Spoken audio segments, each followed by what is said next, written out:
any conduct or motive unworthy or unbecoming of a senator.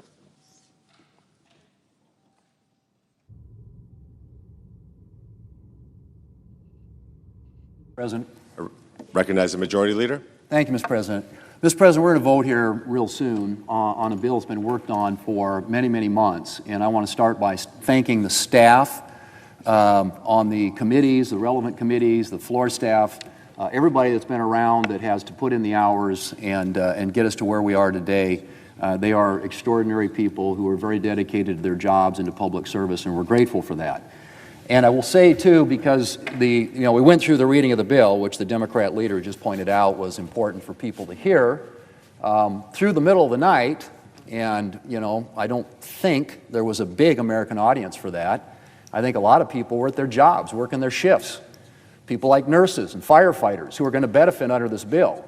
To think that they were sitting there in their jobs watching the bill be read on the floor for endless hours in the middle of the night, I'm not sure what that achieved, but I'll tell you what the senator said, the Democrat leader, back in 2021, when a Republican senator required that to be done. He said this, and I quote, "It will accomplish little more than a few sore throats for the Senate clerks who work very hard day in, day out to help the Senate function," end quote.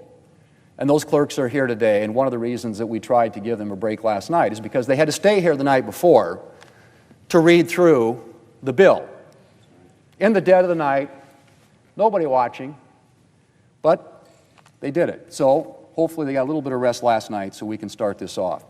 Mr. President, the Tax Cuts and Jobs Act was one of the most successful economic policy pieces of legislation in history, and the data bears it out.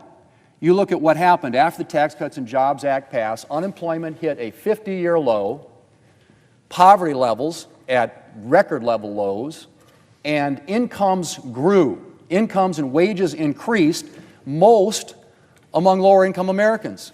We started to narrow the wage gap as a result of the passage of the Tax Cuts and Jobs Act. So what is this about?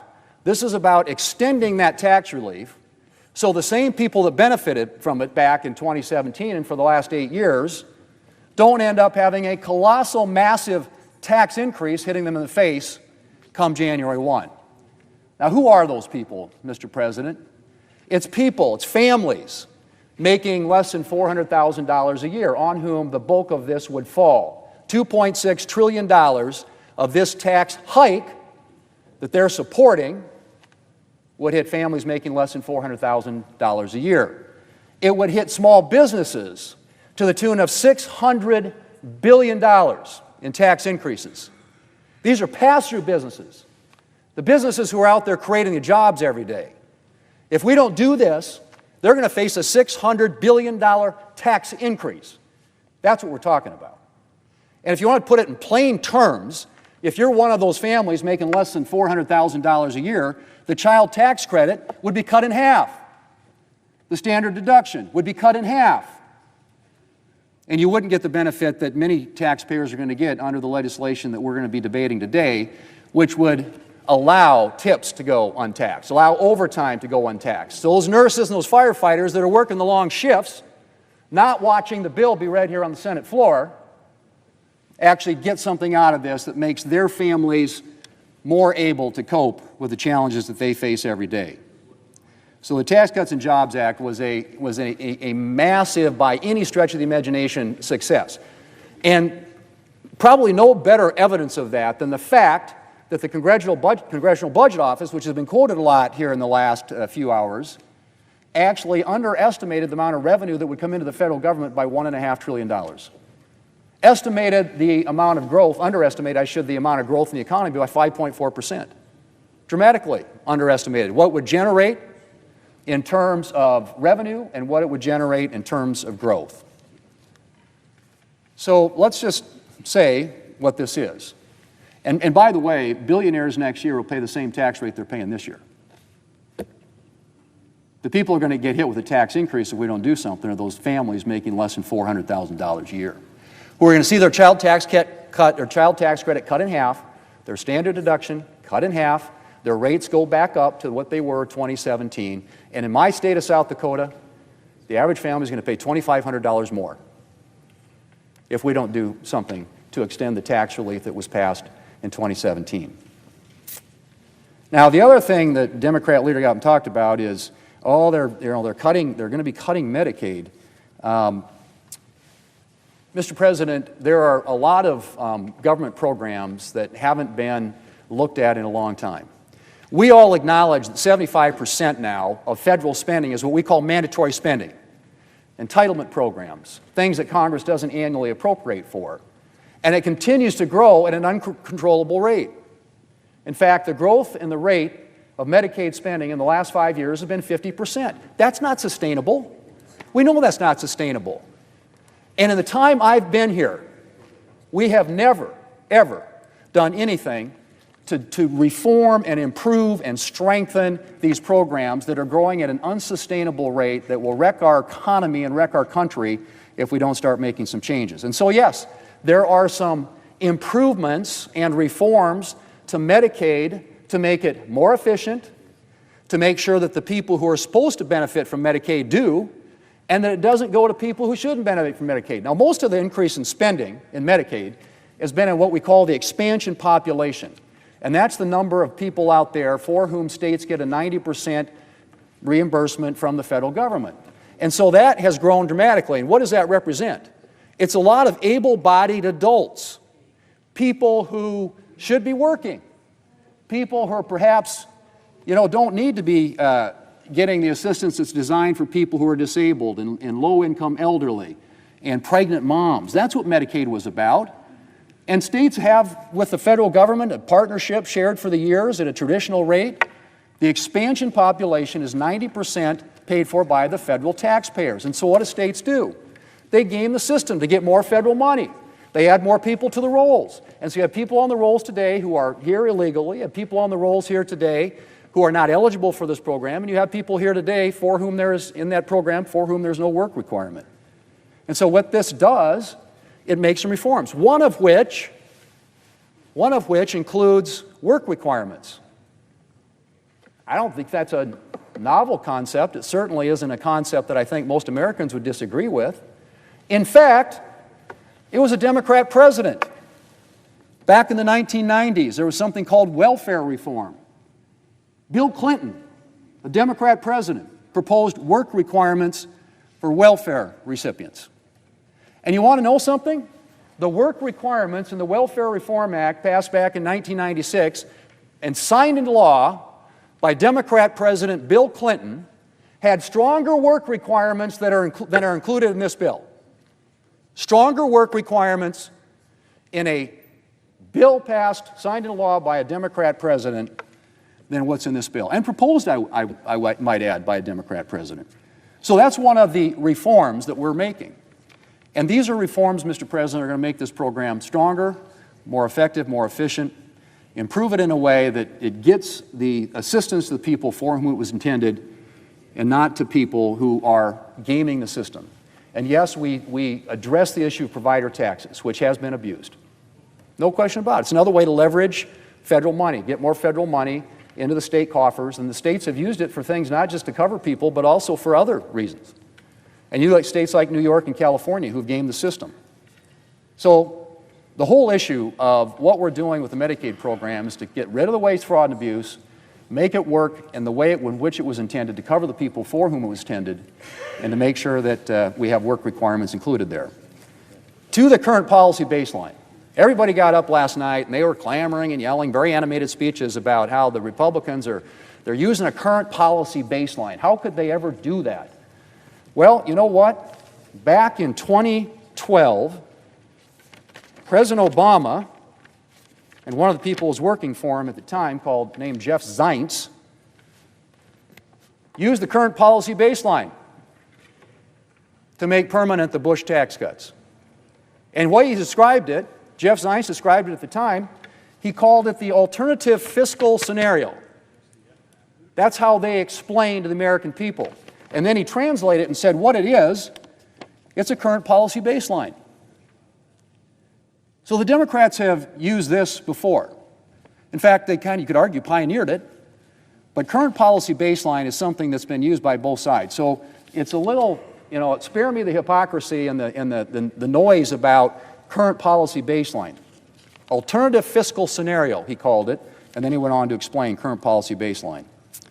Finally, with regard to the issue of the deficits, it is rich to hear Democrats all of a sudden concerned about debt and deficits. Really? I mean, I've been here a long time, and I've not been involved in a single spending debate and fight in which Republicans were trying to spend less and Democrats were trying to spend more, with one exception, and that's national security. Democrats are always willing to cut defense, but never want to cut anywhere else. That's my experience. And I think it was borne out a couple of years ago when Democrats had then what we have now, which is unified control of the government. They had House, Senate, and White House, and so they had an opportunity to use reconciliation, which they did twice. One of the bills cost $2 trillion. The other bill cost $1 trillion. And it was all spending. And that, ladies and gentlemen, is a fundamental difference between us here. And I understand that. We have different views about the role of government. Democrats like government. And one of the things we know about government is when you send money to Washington, money is power. And when you send money to Washington from the American taxpayers, that means Washington has more power. It has more control. And Republicans fundamentally have believed that it's better if you allow the American people to keep their own money, that you distribute power out of Washington, D.C., back to state and local governments who are closer to the people and can make better decisions that are more informed by what's actually happened in their individual states. And so when we use reconciliation to keep taxes low, and by the way, that's all we are doing here is extending current tax policy. We are preventing over a $4 trillion tax increase on the American people. And when you vote against this, that's what you'd be voting for. Now, a good example of this spending issue was the 2011 Budget Control Act, in which, authored by a number of people, including Senator McConnell, they created a super committee, equally represented on both sides of the aisle. And they met for a long time to try and come up with some ways that we could come up with ways to reform entitlement programs. And of course, what happened? They deadlocked, because every Democrat voted against it, every Republican voted for it, and it even included some revenue increases, which is something Democrats are always for. So getting up and talking about deficits all of a sudden, honestly, is kind of mind-blowing coming from this side of the aisle. What we are doing here is extending existing tax policy, using a current policy baseline which was used by the Democrats, President Obama, Jeff Zients, no less than a little more than 10 years ago. So, Mr. President, it's time to vote, and Democrats will get a chance. They'll offer all their amendments, and they'll attack this thing as cutting taxes for billionaires. What we are doing here is extending tax relief for the American people, keeping their rates low, making sure they don't have their child tax credit cut in half, their standard deduction cut in half, including new provisions that provide more relief for working Americans, which is what President Trump campaigned on. No tax on tips, no tax on overtime, lower taxes for seniors, for Social Security recipients. These are all targeted at working Americans, working families. That is first and foremost about what this is about. This, Mr. President, will make this country safer, stronger, and more prosperous. It addresses military modernization. It addresses securing our border. It addresses restoring energy dominance. It extends tax relief for the American people so they can avoid a $4 trillion tax increase at the end of the year.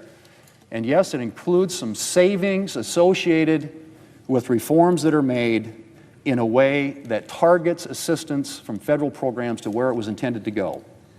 And yes, we have work requirements that were initiated by Bill Clinton and the Clinton administration during welfare reform back in the 1990s. Only, I would say again, they're not as strong. The work requirements included in that legislation back in the 1990s, what we have in this bill, the work requirements here, are not as strong. Mr. President, let's vote. This is good for America. This is good for the American people. It's good for working families. And it's been a long debate. I know people are weary. But at the end of the day, we want to get this done so that this country is safer and stronger and more prosperous, not only for today, but for future generations of Americans.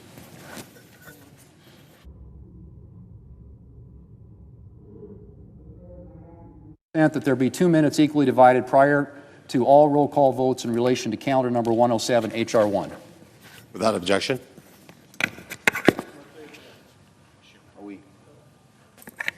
Well, they have to make.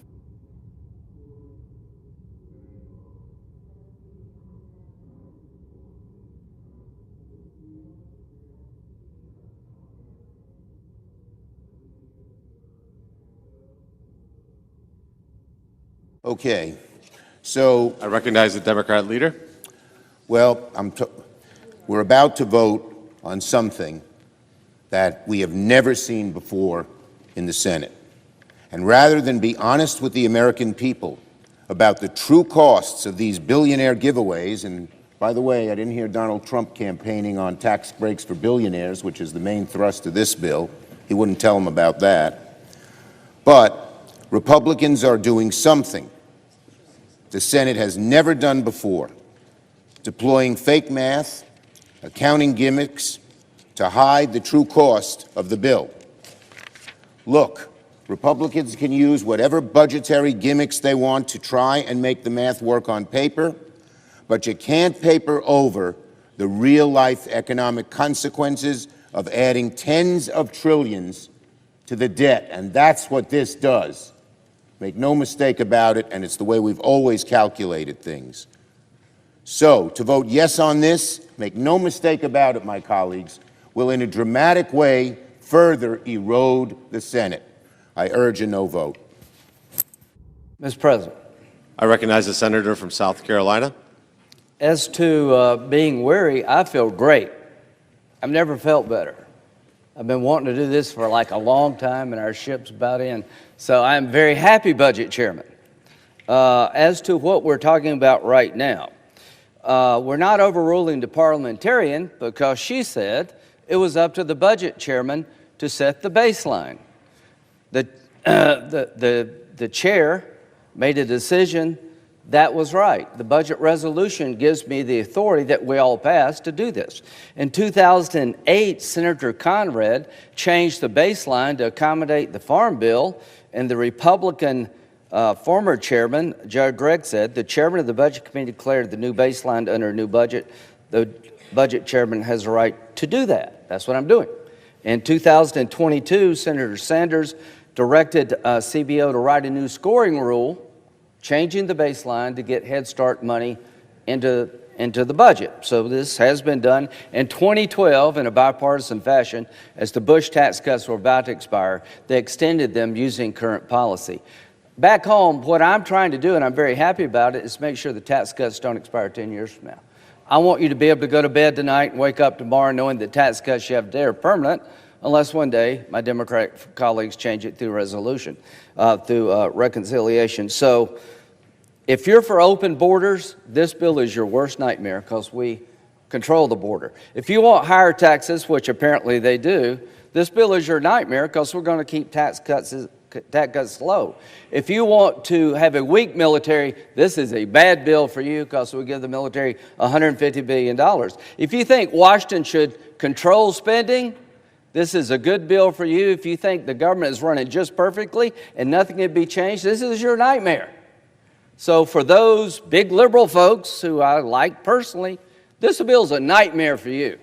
This bill is good for the American people who work hard. People got to work when they can. That's a good thing. If you want taxes low, we deliver. If you want to secure the border like President Trump has done, we make it that way forever by having $175 billion spent to get it controlled forever, not just right now. This is a good bill. We're doing nothing that we haven't done before.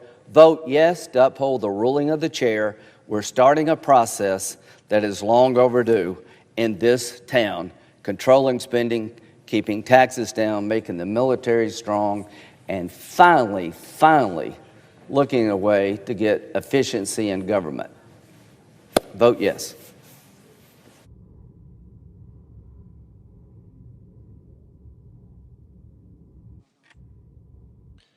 The question is, shall the decision of the chair stand as the judgment of the Senate? The yeas and nays were previously ordered. The clerk will call the roll. Ms. Alsobrooks. Thank you. Ms. Baldwin. Mr. Banks.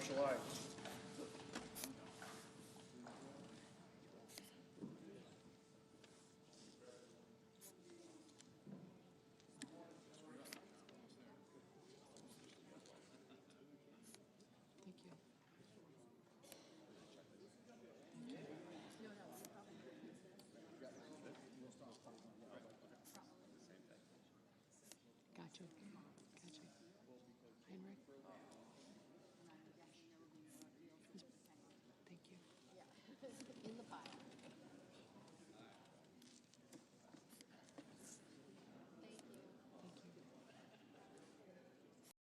Thank you. Thank you.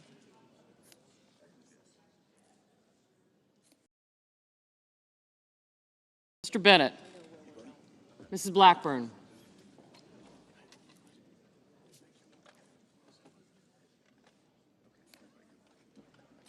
Mr. Blumenthal.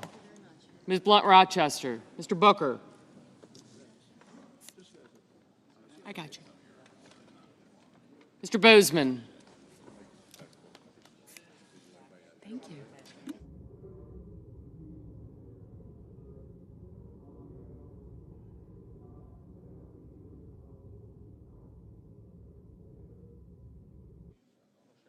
Mr. Bozeman, Mrs. Britt.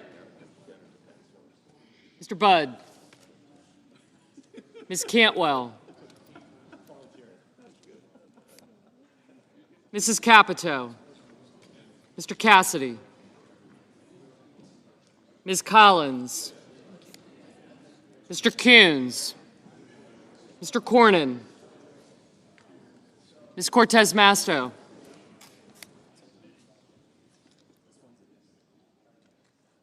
Mr. Cotton.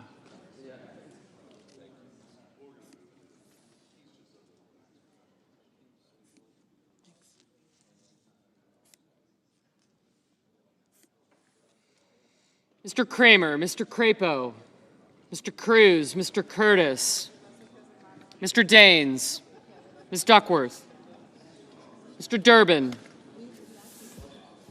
Ms. Ernst, Mr. Fetterman, Mrs. Fisher, Mr. Gallego, Mrs. Gillibrand, Mr. Graham, Mr. Grassley, Mr. Haggerty, Ms. Hassan,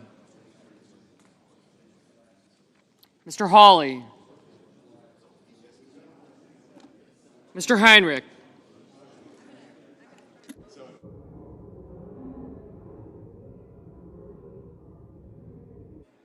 Mr. Hickenlooper, Ms. Hirono. Did you hear that? Mr. Hoven, Mr. Husted, Mrs. Hyde-Smith, Ms. Lummis, Mr. Johnson, Mr. Justice, Mr. Kane, Mr. Kelly, Mr. Kennedy, Mr. Kim, Mr. King, Ms. Klobuchar, Mr. Lankford, Mr. Lee, Mr. Lujan, Ms. Lummis, Mr. Markey, Mr. Marshall, Mr. McConnell, Mr. McCormick, Mr. Merkley, Mrs. Moody, Mr. Moran, Mr. Marino, Mr. Mullen, Ms. Murkowski, Mr. Murphy, Mrs. Murray,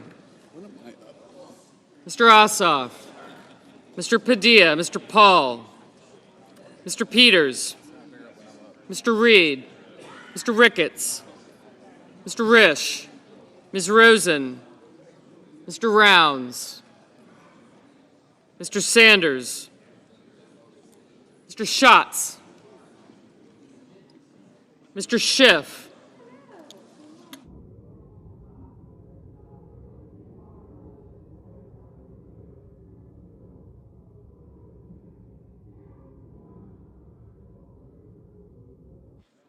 Mr. Schiff, Mr. Schmidt, Mr. Schumer, Mr. Scott of Florida, Mr. Scott of South Carolina, Mrs. Shaheen, Mr. Sheehy, Ms. Slotkin, Ms. Smith, Mr. Sullivan, Mr. Thune, Mr. Tillis, Mr. Tuberville, Mr. Van Hollen. Gotcha. Mr. Warner, Mr. Warnock, Ms. Warren, Mr. Welch, Mr. Whitehouse, Mr. Wicker, Mr. Wyden, Mr. Young,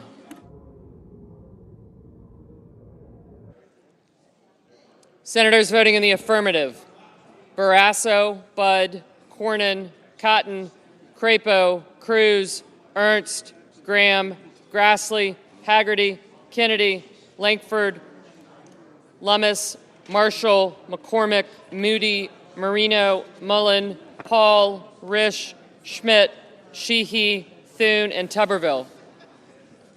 Senators voting in the negative: also Brooks, Bennett, Blunt Rochester, Cantwell, Cortez Masto, Hassan, Heinrich, Kane, King, Markey, Merkley, Ossoff, Padilla, Rosen, Schumer, and Smith. Mr. Justice. Aye. Mr. Kramer. Aye. Mr. Lujan. No. No. Mr. Whitehouse. No. Mrs. Blackburn, aye.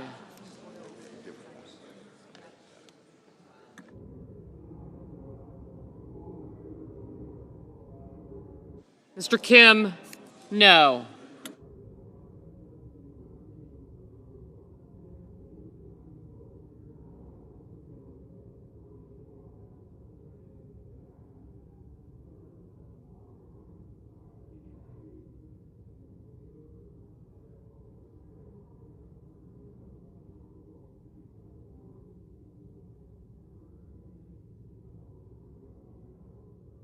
Mr. Durbin, no. Mrs. Capito, aye.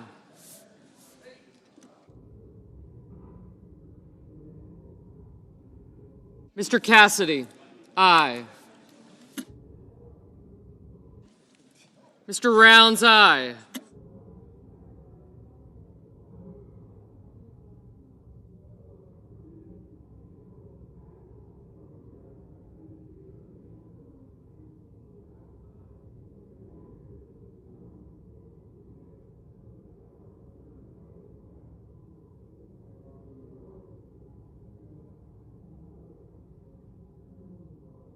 Mr. Peters, no. Ms. Duckworth, no. Mr. Schatz, no. Mr. Husted, aye.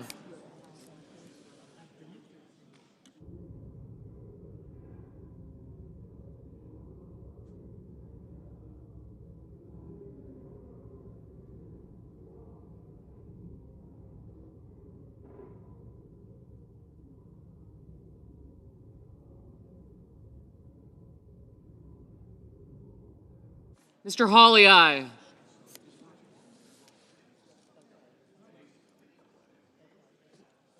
He said,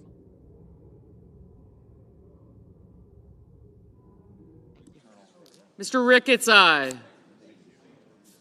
Mr. Wicker, aye.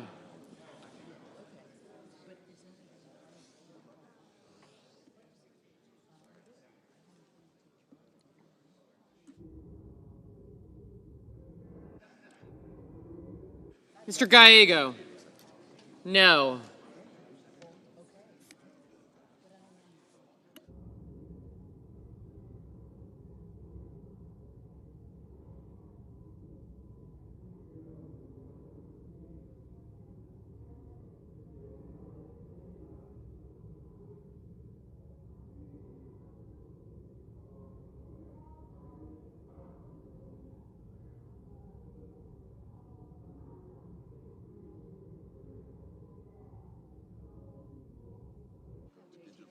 Ms. Klobuchar, no.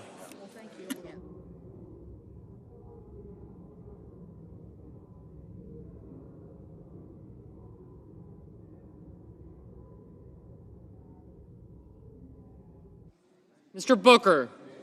No. Mr. Sullivan, aye. Mr. Johnson? Aye. Ms. Warren? No. Mr. McConnell? Aye.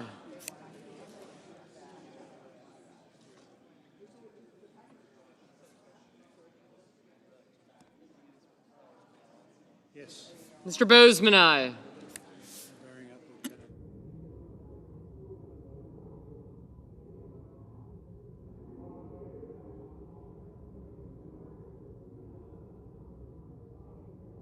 Ms. Hirono, no.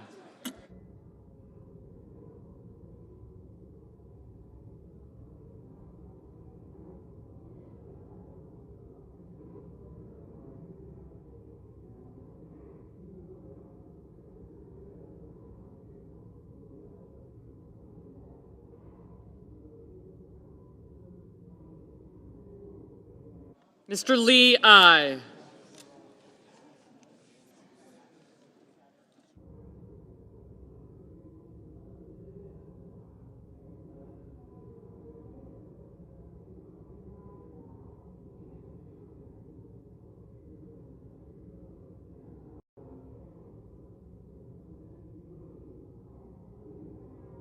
Mrs. Gillibrand, no.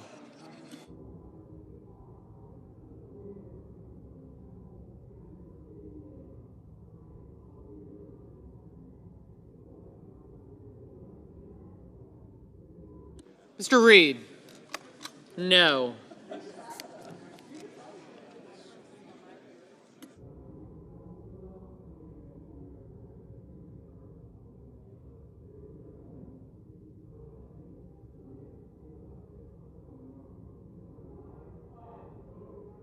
Mr. Wyden, no.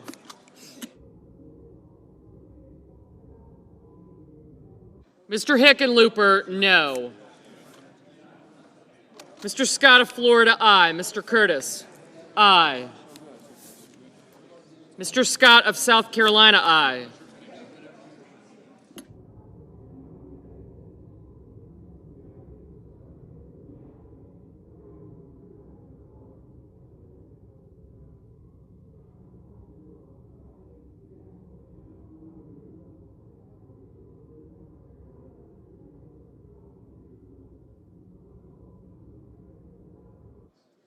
Mrs. Murray, no.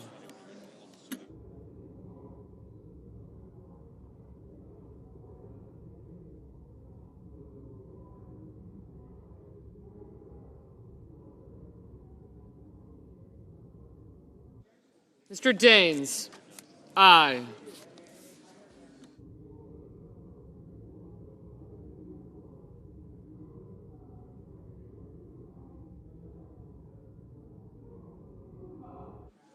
Mr. Welch, no.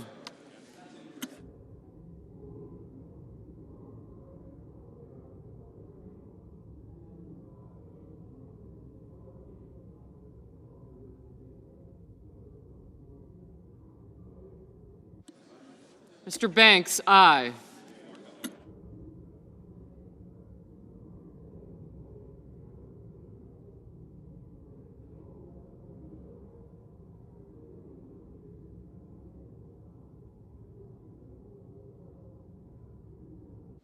Ms. Baldwin, no.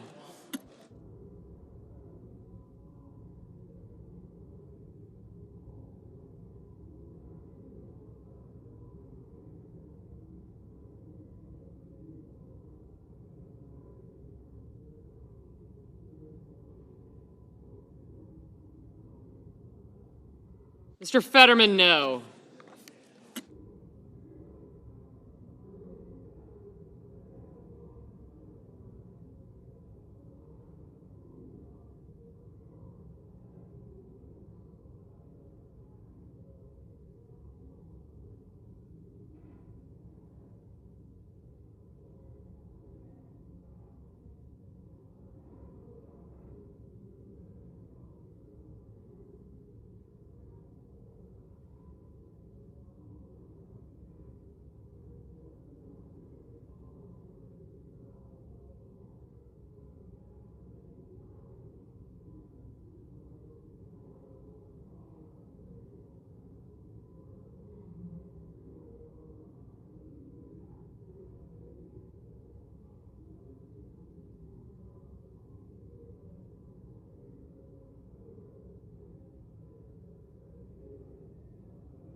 Mr. Murphy, no.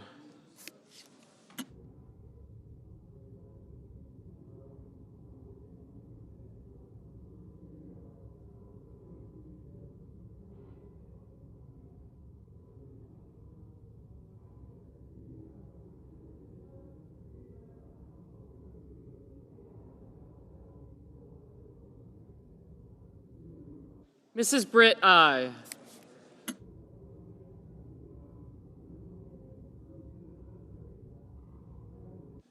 Thank you. Bye. Mr. Warner, no. Mr. Sanders, no. Mr. Schiff, no.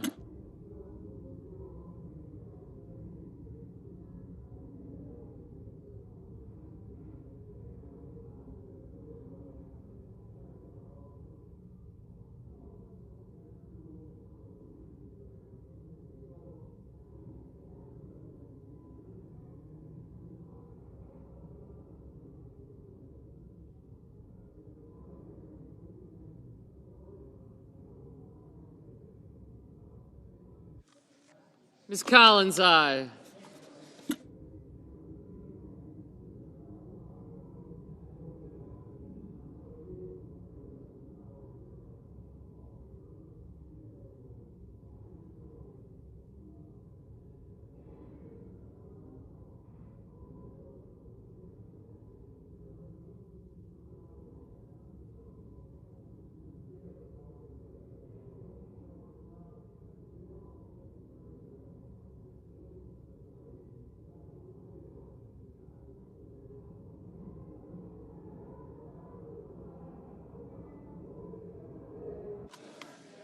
Mr. Blumenthal, no. Ms. Slotkin, no.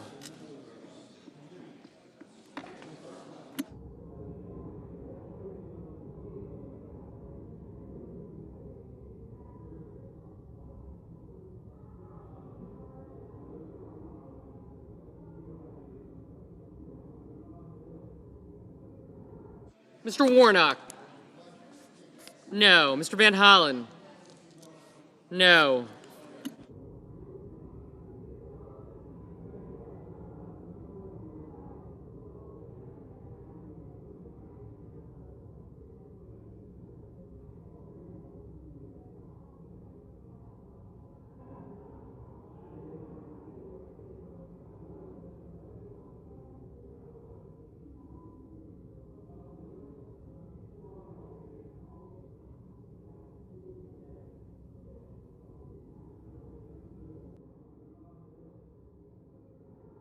Mr. Warnock, no. Mr. Van Hollen, no.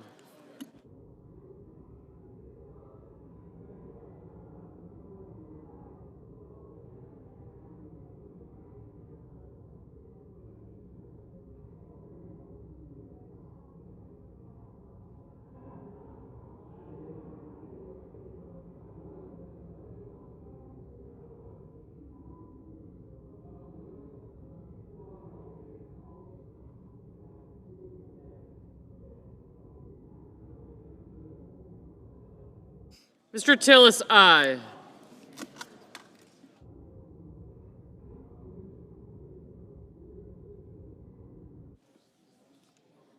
Mrs. Fisher, aye.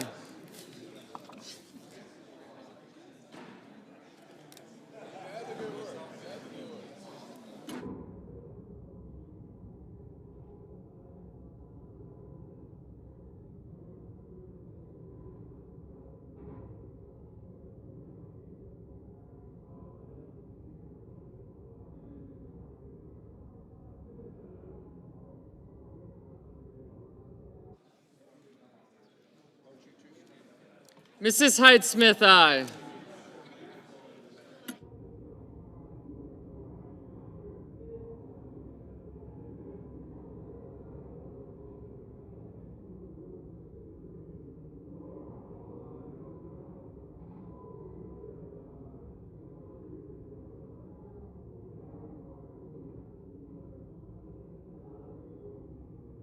Mr. Kelly, no.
Mrs. Shaheen, no.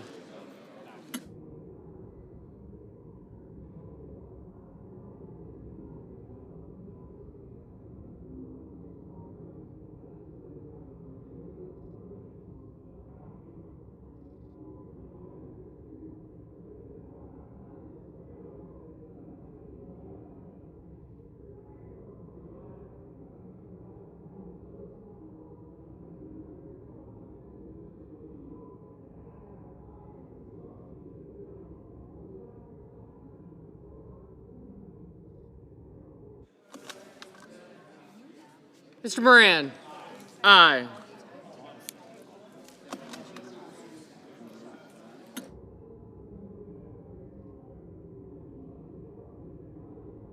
Mr. Hoven, aye.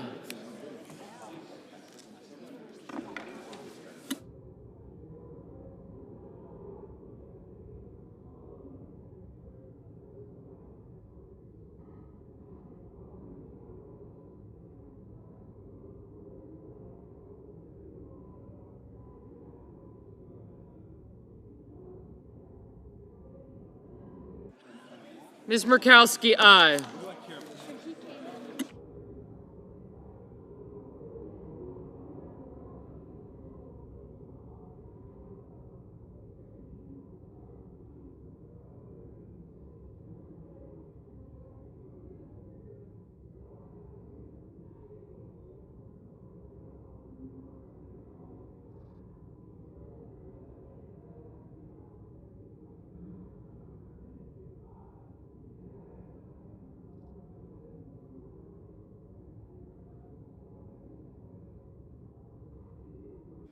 Mr. Young, aye. Just.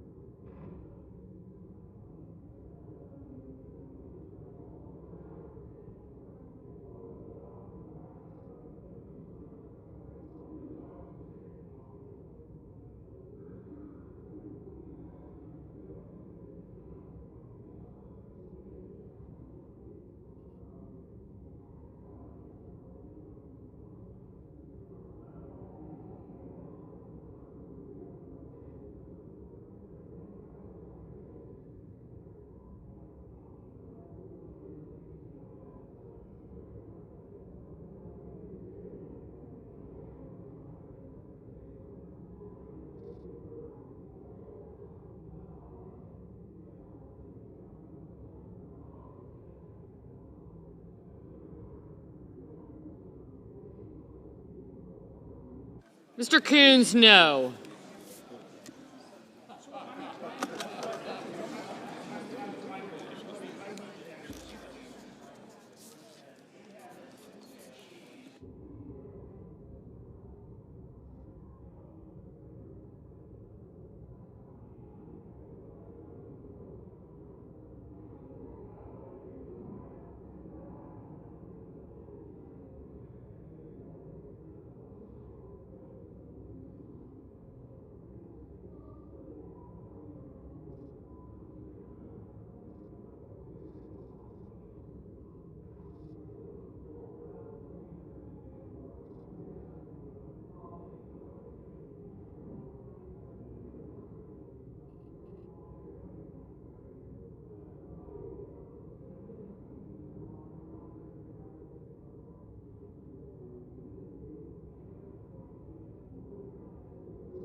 On this vote, the yeas are 53, the nays are 47. The decision of the chair stands as the judgment of the Senate. Mr. President. Majority Leader is recognized. Thank you, Mr. President. Mr. President, I ask unanimous consent that it be in order for the following senators to be recognized to offer amendments, motions, or points of order, that the amendments be reported by number with no amendments in order prior to a vote in relation to the amendments or motions. Schumer motion, number 1. Motion to commit on health care costs, Markey motion, and then Klobuchar motion. Point of order. Okay. Without objection. Mr. President, I make a point of order under Section 313B1B of the Congressional Budget Act against Title VII of Substitute Amendment Number 2360. Under the Congressional Budget Act and the precedents of the Senate, the chair must rely on determinations made by the Budget Committee in assessing the budgetary effects of the amendment. Section 312 of the Budget Act states, for purposes of this title and Title IV, the levels of new budget authority, outlays, direct spending, new entitlement authority, and revenues for a fiscal year shall be determined on the basis of estimates made by the committee on the budget of the House of Representatives or the Senate as applicable. Unless the Budget Committee, speaking to its chairman, asserts that the amendment causes a violation of the Budget Act, the chair will not so hold. Therefore, Mr. Leader, the point of order is not well taken.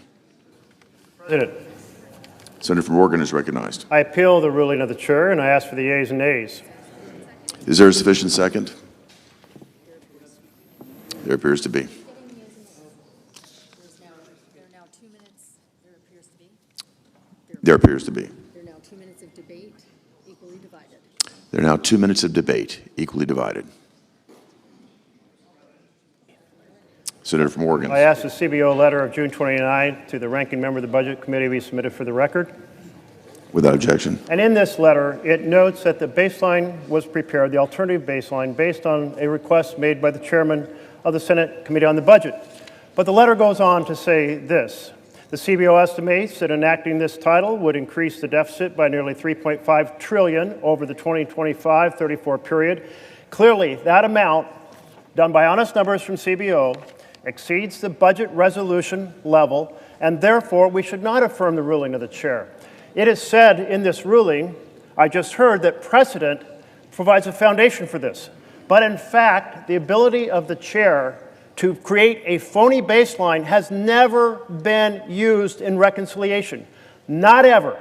And in fact, the example cited over Head Start, that never appeared in any budget reconciliation. And in fact, that conversation about Jeffrey Zients that we heard from the majority leader, that too was absolutely wrong. Current law was used for estimating the cost of that bill. This time has breaks expired. the 51-year tradition of the Senate. The senator's time has expired. Mr. President. The leader is recognized. I'm sorry. Senator from Idaho is recognized. Sorry. Mr. President, we're just rehashing the same old arguments, but I want to make something really clear. This Congress, in the budget resolution for this reconciliation, adopted the current policy baseline. CBO scored that current policy baseline. It said that our bill generates a $506 billion deficit reduction. The ranking member for the Budget Committee asked them to give it a new score based on a different baseline, the current law baseline, which says that we have to say that if we don't raise people's taxes, that we're causing a deficit. They said they would, they always do. They give the scores that different members of Congress ask them to give, and they gave that score and said, well, if you raise taxes by $4 trillion, then you will have a $4 trillion increase in tax revenue. That's what the whole debate is about, folks. You can complain and use different words and deficits and all that stuff. There is a CBO score on the baseline adopted by this Congress on this resolution that sets the score at $506 or $507 billion of deficit reduction. Where is it? He has it up here. I look here. Just this top, this whole thing. Okay. The question is, shall the decision of the chair stand as the judgment of the Senate? The yeas and nays were previously ordered. The clerk will call the roll. Ms. Alsa Brooks, Ms. Baldwin,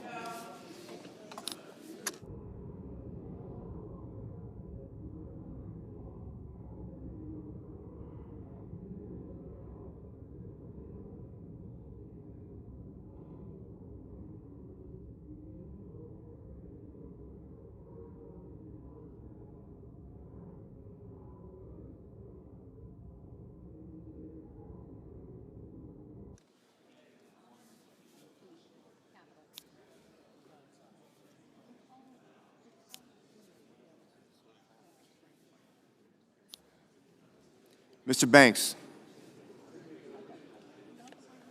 Mr. Barrasso,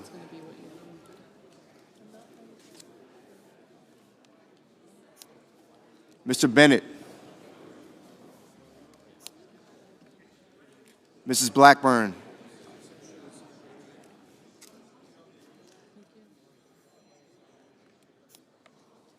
Mrs. Blumenthal, Mr. Blumenthal,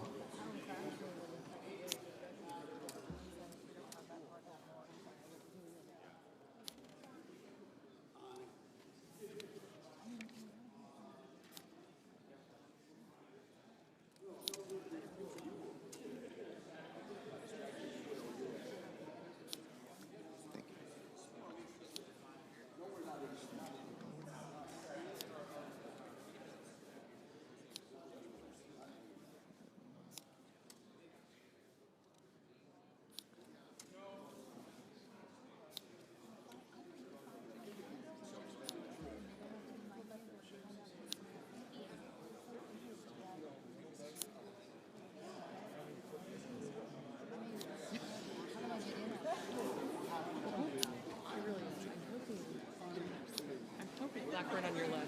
I'm hoping.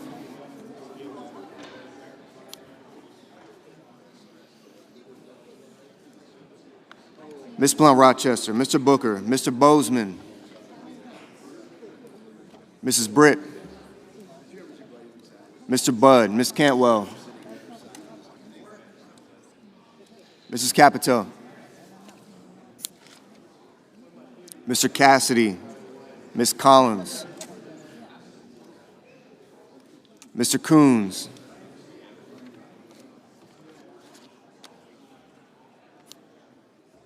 Mr. Cornyn, Ms. Cortez Mastel,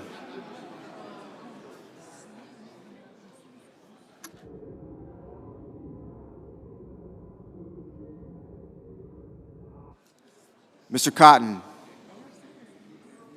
Mr. Kramer,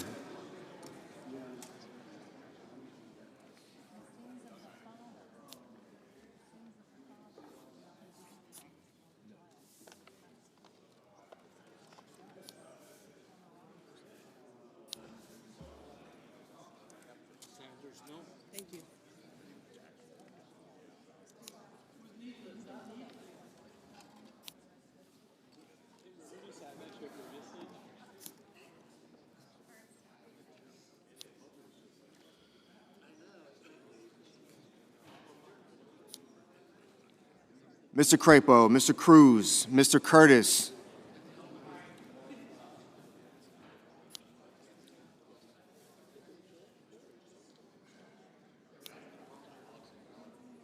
Mr. Daines,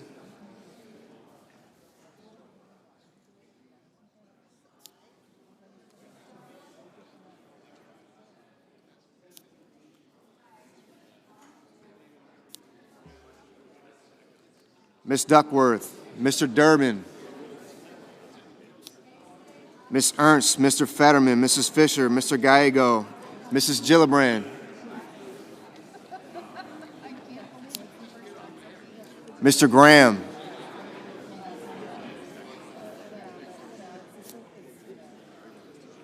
Mr. Grassley, Mr. Haggerty. Thank you, sir.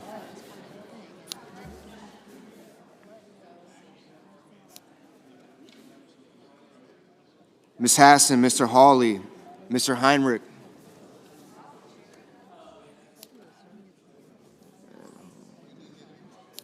I got you, Senator.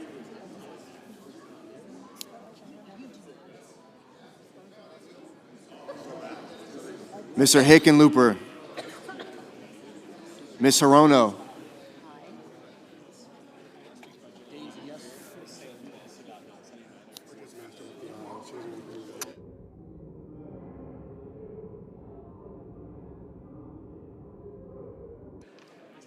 Mr. Hoven, Mr. Houston,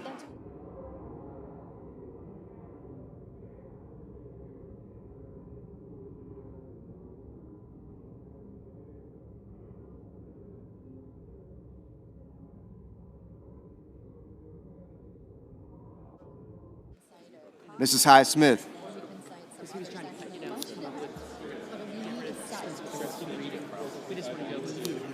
We need to get through that. Yeah. Mr. Johnson, I'm saying 904 applies to that. I'm saying Mr. Justice, Mr. Kane, Mr. Kelly, I need Graham to say it. I don't need it on the paper. Mr. Kennedy, Mr. Kim, Mr. King, Ms. Klobuchar, Mr. Langford, Mr. Lee, Mr. Lujan, Ms. Lummis,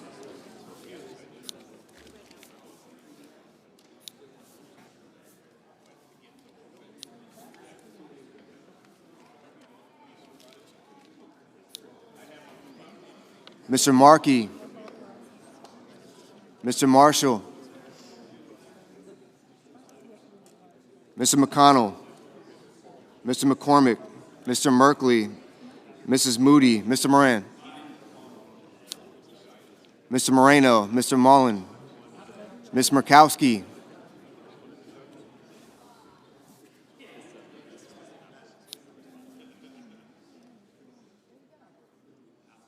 Mr. Murphy, Mrs. Murray, Mr. Ossoff, Mr. Padilla, Mr. Paul, Mr. Peters, Mr. Reed, Mr. Ricketts,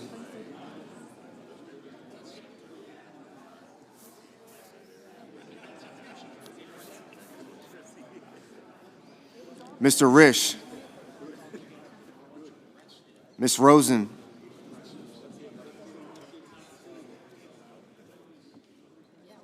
Mr. Rounds, Mr. Sanders, Mr. Schatz, Mr. Schiff,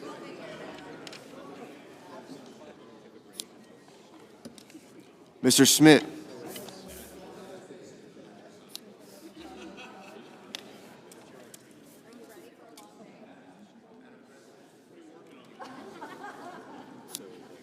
Mr. Scott of Florida, Mr. Scott of South Carolina, Mr. Shaheen, Mr. Sheehy,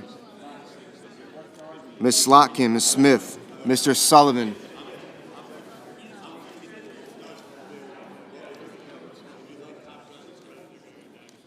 Mr. Thune, Mr. Tillis, Mr. Tuberville, Mr. Van Hollen, Mr. Warner, Mr. Warnock, Ms. Warren, Mr. Welch, Mr. Whitehouse, Mr. Wicker, Mr. Wyden, Mr. Young.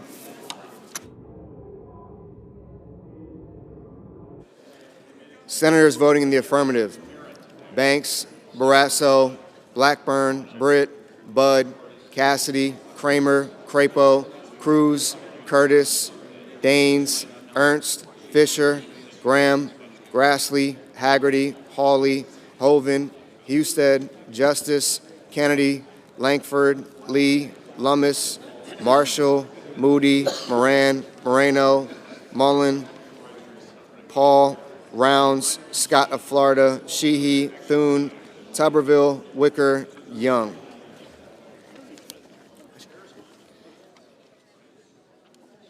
Mr. Cotton, aye. Senators voting in the negative: also Brooks, Baldwin, Bennett, Blumenthal, Blunt Rochester, Booker, Coons, Cortez Masto, Duckworth, Durbin, Fetterman, Gallego, Gillibrand, Hassan, Heinrich, Hickenlooper, Hirono, Kane, Kelly, Kim, King, Markey, Merkley, Murphy, Murray, Ossoff, Padilla, Peters, Reed, Sanders, Schatz, Schiff, Schumer, Shaheen, Slotkin, Smith, Van Hollen, Warner, Warnock, Warren, Welch, and Wyden.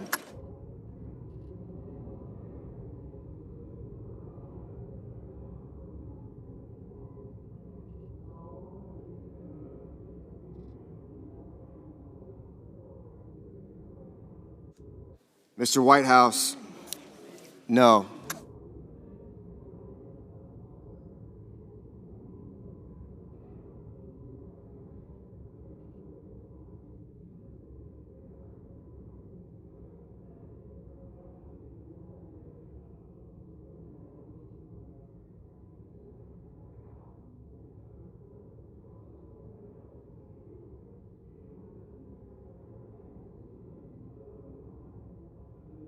Mrs. Capito, Mrs. Capito, aye.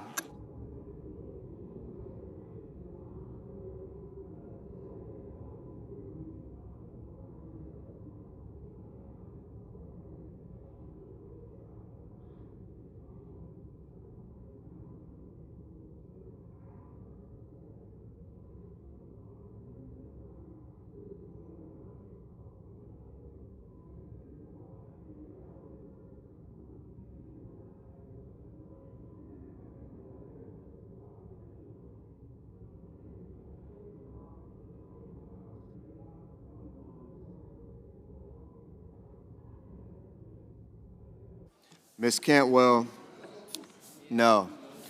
Mrs. Hyde-Smith, aye.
Ms. Klobuchar, Ms. Klobuchar, no.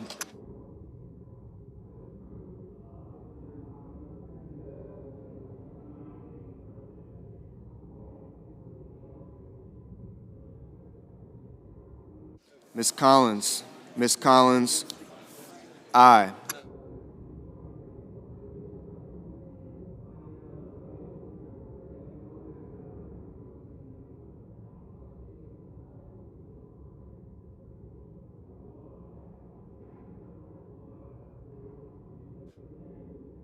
Mr. Lujan, no.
Mr. Schmidt, aye.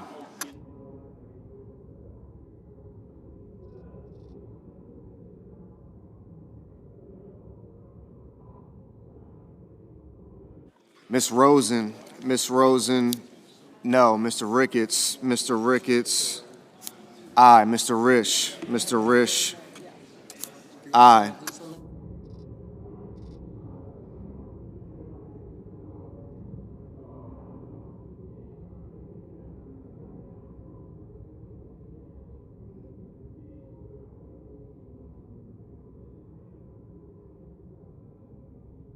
Mr. McConnell, aye.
Mr. McCormick, aye.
Mr.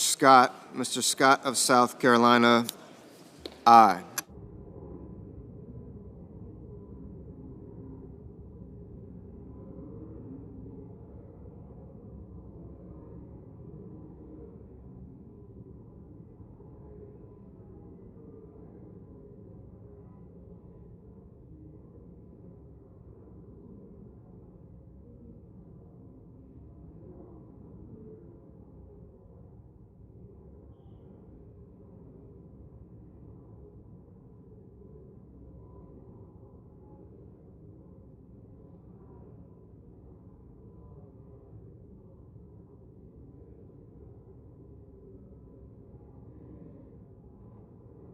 Mr. Johnson, aye.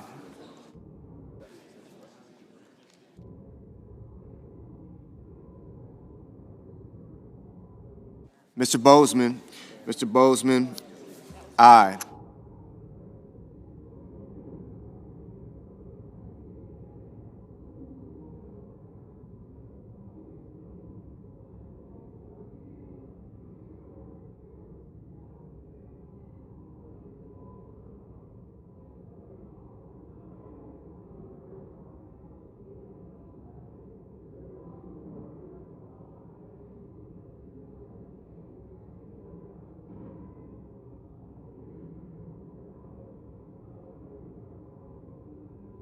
Mr. Tillis, aye.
Mr. Cornyn. Mr. Cornyn, aye. Ms. Murkowski. Ms. Murkowski, aye.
Mr. Sullivan.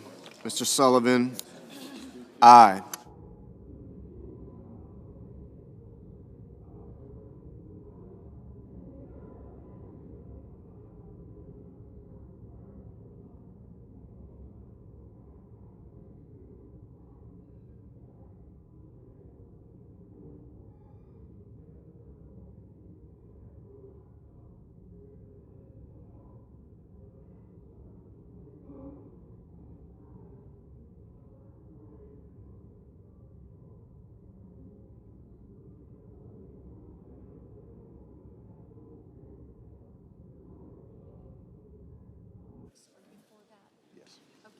I don't see how we can, Sure, we voted. yeah, I don't see how we cannot.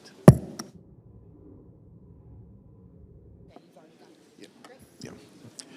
On this vote, the yeas are 53, the nays are 47. The decision of the chair stands as the judgment of the Senate. Mr. President, The senator from Idaho is recognized.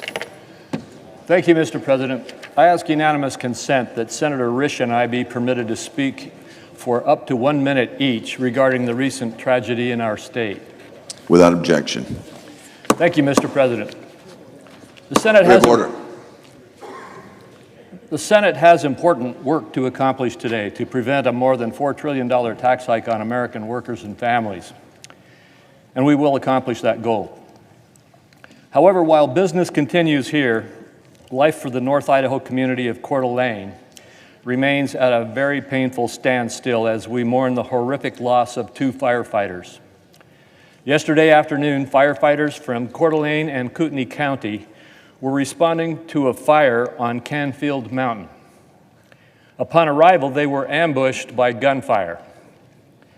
2 brave firefighters were murdered. Another has already undergone surgery for gunshot wounds. As we continue our work today, I ask my colleagues to join me in sending your prayers for that firefighter's full recovery, for the deceased victims, for their families, and for the entire North Idaho community grieving this heinous act. Senator Risch. Thank you. Mr. President, fellow senators, while the Senate continues our important work to provide the American people with the largest tax cut in history today, we would be remiss if we did not pause for a moment and call attention to the tragic events that happened in Coeur d'Alene, Idaho yesterday. While responding to a fire, as my colleague indicated, two of North Idaho's brave firefighters were ambushed and murdered, and one is in serious to critical condition. This evil attack on the people who dedicate their lives to protecting and serving our communities is despicable, and it's not Idaho.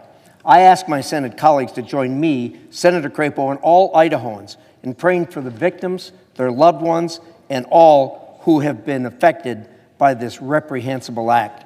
Thank you, Mr. President. Senator from Washington is recognized. I stand with my Idaho colleagues. This is a very tight-knit community between Washington and Idaho. Many Washington police and responders participated in yesterday's activities. Our hearts go out to the people of Idaho, and yes, we want a moment of silence to remember these firefighters. Thank you, and thank you to Washington for your help. You did send a number of first responders there, which were very helpful. Thank you. Yes, Mr. Chairman. Mr. President. Senator from Washington is Mr. recognized. President, I too just want to stand and join with our colleagues from Idaho with our deep sorrow for everyone in those impacted communities. It is close to the border of Washington. Many of our responders joined with all of you, and our hearts and thoughts go and prayers go to everyone impacted. That community will be devastated for a long time to come. Thank you. And as we close, I would just like to thank my colleagues from Washington, as well as all of you. Many of you have come up and expressed your sentiments today. And I would say even the federal workers were there, the FBI and others. There was a huge influx of support from those who put their lives on the line every day, and some lost their lives yesterday. And so because of that, I just ask that you join us for just a moment of silence and prayer.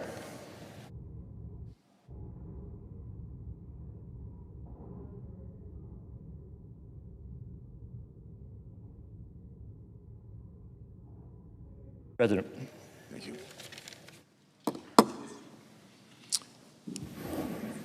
Mr. President, Senator from New York is recognized. I have a motion to commit at the desk. Clerk will report. The senator from New York, Mr. Schumer, moves to commit the bill H.R. 1 to the Committee on Finance, the Senate, with instructions to report the same back to the Senate in 3 days, not counting any day which the Senate is not in session. I ask that further reading of the motion be dispensed with. Without objection. Mr. President, can we have order, please? This amendment, the first we will offer, is simple. It undoes the travesty that is at the core of the Republican bill. Their bill, the so-called Big Beautiful Bill, which is really a big, ugly betrayal, cuts taxes for billionaires by taking away health care from millions of people. So my amendment simply says, if people's health care costs go up, the billionaire tax cuts vanish. Republicans, you can tell in their speeches already, are on the defensive.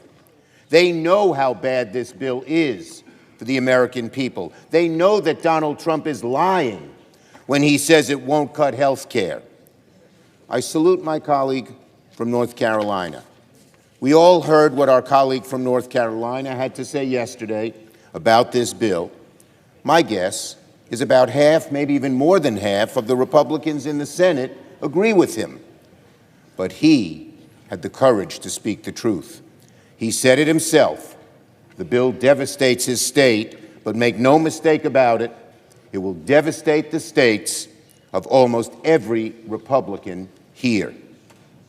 It is outrageous, outrageous to take food out of the mouths of hungry children, to take health care away from people who need it to survive.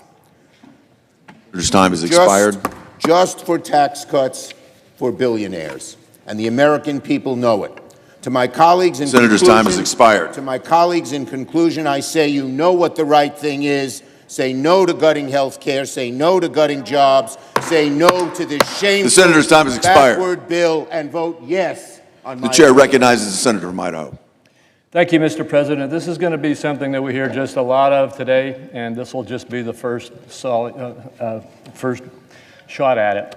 The bottom line is, billionaires are going to pay the same amount of taxes after this bill as they paid before this bill. They're going to pay the same amount. This notion about billionaires getting a tax cut at the expense of everybody else is just the politics of class rather than the politics of fear. The rest of the argument is the politics of fear. The reality is the reforms we are putting into place are to try to rein in control of wasteful and fraudulent and abusive spending that actually diverts resources away from the people who these programs really deserve to receive. I urge a strong no vote against this amendment. Is there a sufficient second? There appears to be. Clerk will call the roll. Ms. Alsobrooks. Ms. Baldwin.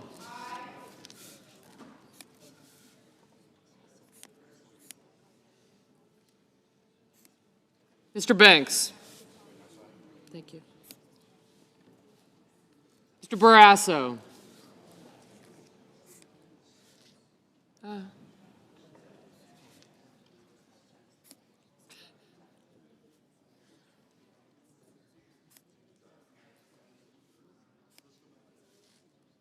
Thanks.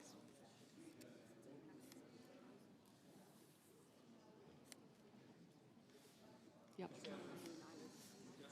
Thank you.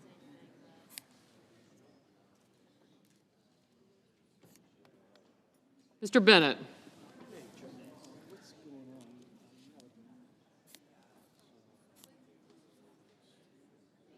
Mrs. Blackburn, Mr. Blumenthal, Ms. Blunt Rochester,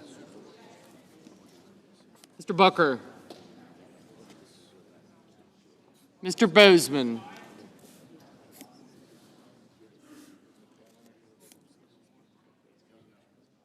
gotcha.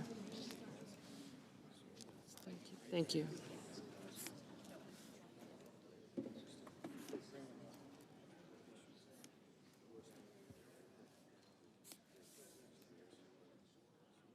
Mrs. Britt, Mr. Budd,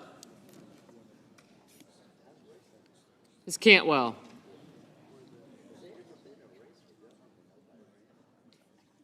Mrs. Capito, Mr. Cassidy,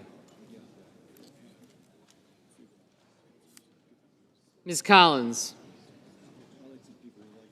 Mr. Coons, Mr. Cornyn, Ms. Cortez Masto,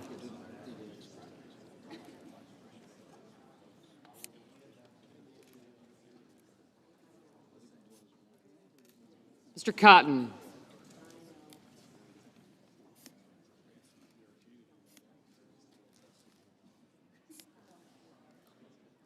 Mr. Kramer, Mr. Crapo,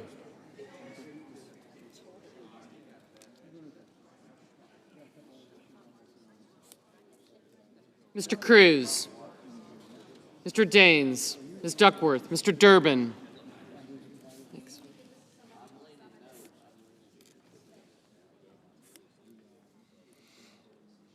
Ms. Ernst, Mr. Fetterman, Mrs. Fisher, Mr. Gallego, Mrs. Gillibrand, Mr. Graham, Mr. Grassley, Mr. Haggerty,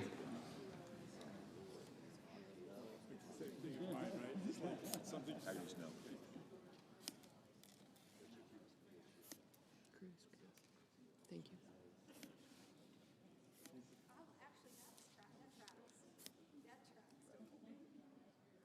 Ms. Hassan, Mr. Hawley,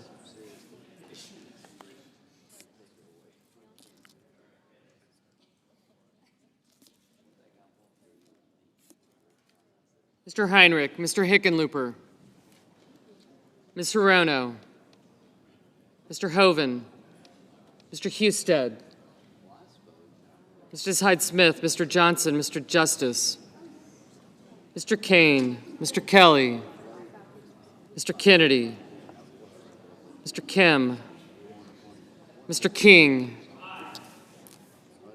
Ms. Klobuchar, Mr. Langford, Mr. Lee, Mr. Lujan, Ms. Lemus, Mr. Markey, Mr. Marshall, Mr. McConnell, Mr. McCormick, Mr. Merkley, Mrs. Moody, Mr. Moran,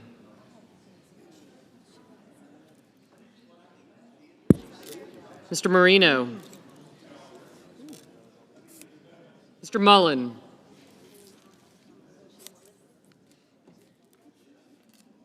Ms. Murkowski,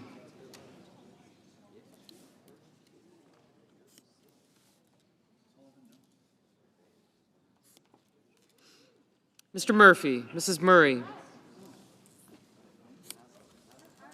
Mr. Ossoff, Mr. Padilla, Mr. Paul, Mr. Peters, Mr. Reed, Mr. Ricketts, Mr. Risch, Ms. Rosen, Mr. Rounds, Mr. Sanders, Mr. Schatz, Mr. Schiff, Mr. Schmidt, Mr. Schumer, Mr. Scott of Florida, Mr. Scott of South Carolina, Mrs. Shaheen, Mr. Sheehy, Ms. Slotkin, Ms. Smith, Mr. Sullivan, Mr. Thune, Mr. Tillis, Mr. Tuberville, Mr. Van Hollen, Mr. Warner, Mr. Warnock, Ms. Warren, Mr. Welch, Mr. Whitehouse, Mr. Wicker, Mr. Wyden, Mr. Young,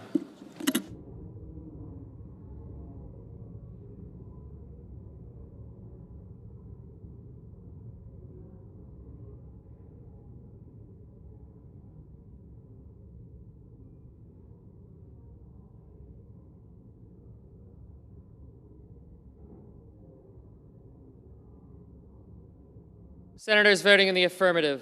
Also Brooks, Baldwin, Bennett, Blumenthal, Blunt Rochester, Duckworth, Durbin, Gallego, Hassan, Heinrich, Kane, Kim, King, Klobuchar, Lujan, Merkley, Murray, Padilla, Rosen, Sanders, Schatz, Schumer, Shaheen, Slotkin, Smith, Van Hollen, Warren, Welch, Whitehouse, and Wyden.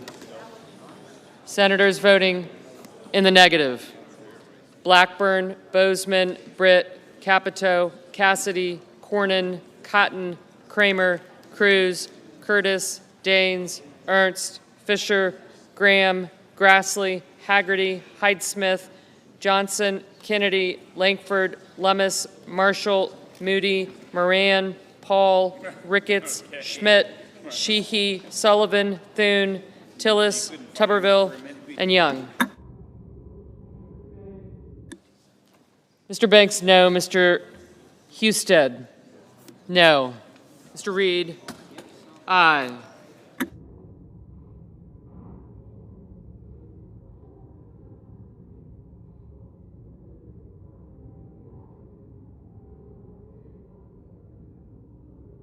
Mr. Peters, aye.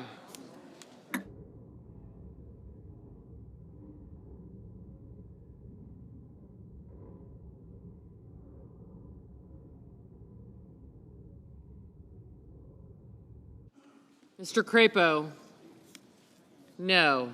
I'm going to have to study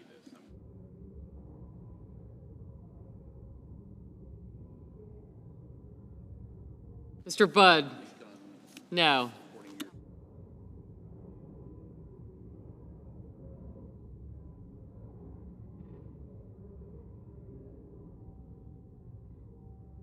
Mr. Hawley, no.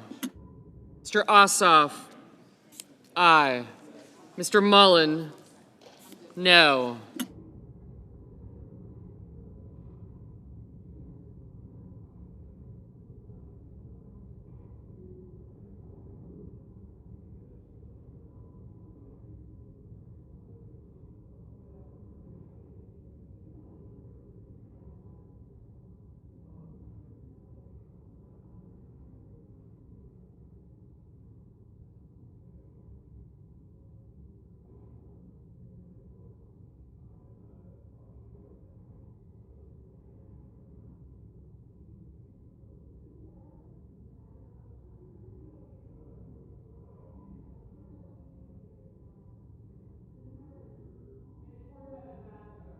Ms. Cortez Masto, aye.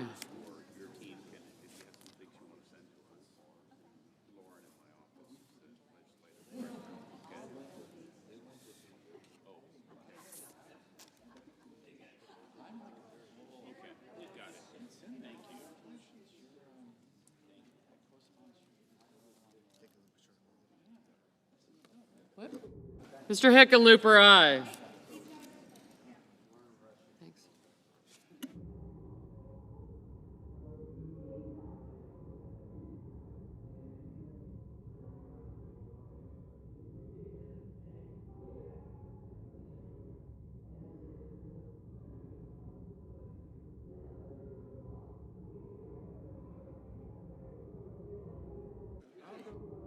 Mr. Justice, no.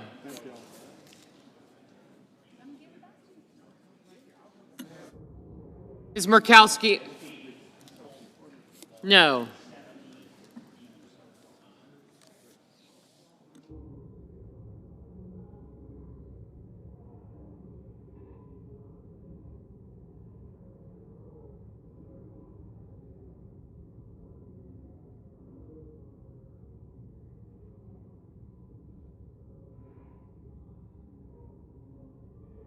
Mr. Risch, no. Mr. Murphy, aye.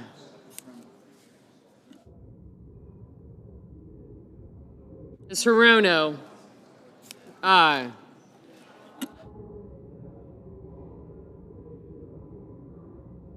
Mr. Warnock, aye.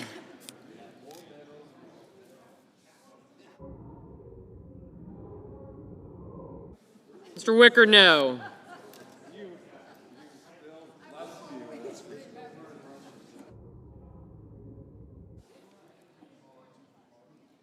Mr. Sullivan, no. Oh.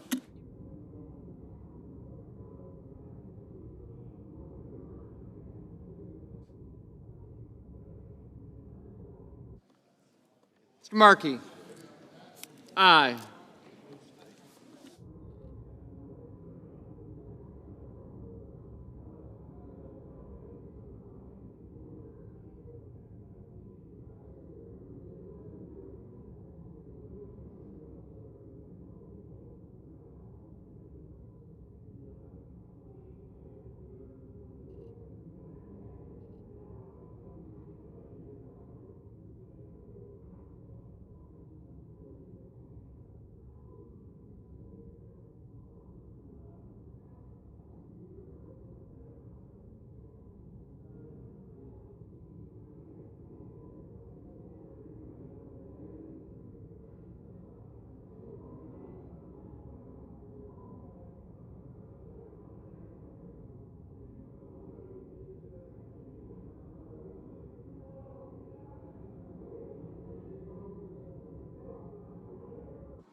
Mr. Rounds, no. Mr. Marino, no.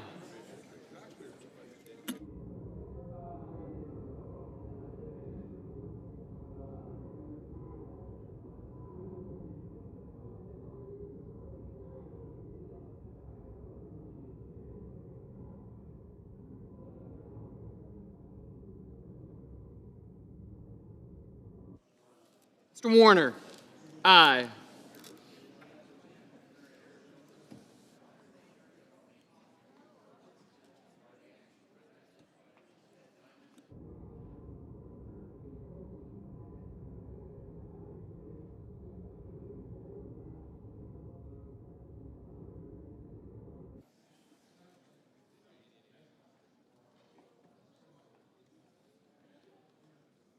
Mr. McCormick, no. Mr. Schiff, aye. Mr. Lee, no. Ms. Cantwell, aye.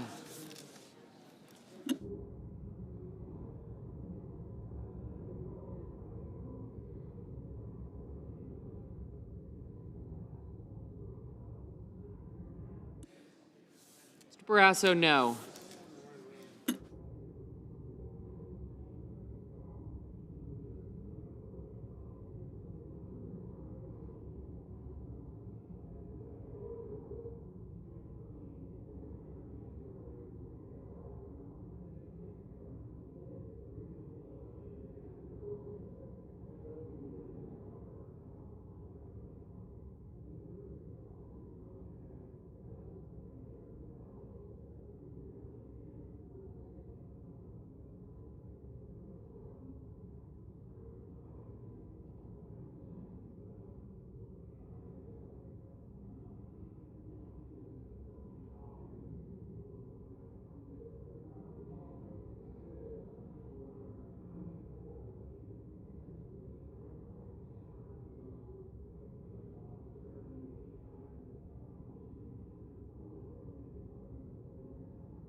Mr. McConnell? No.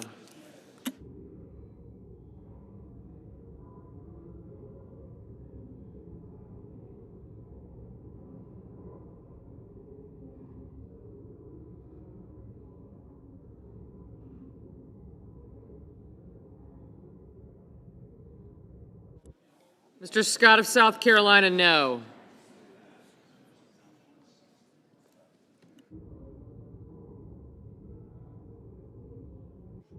Mr. Hoeven, no.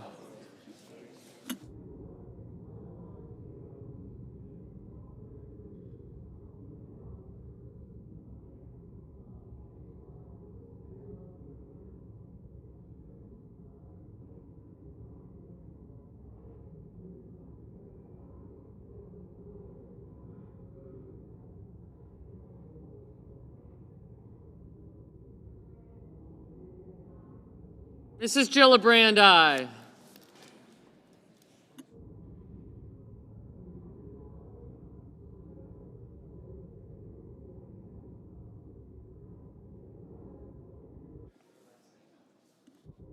Mr. Coons, aye.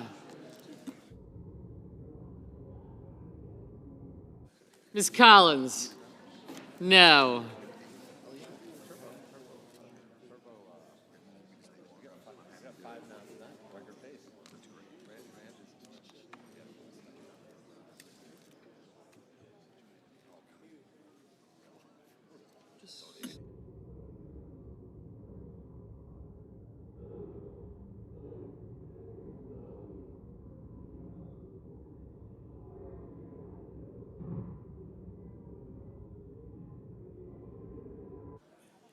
Mr. Scott of Florida, no.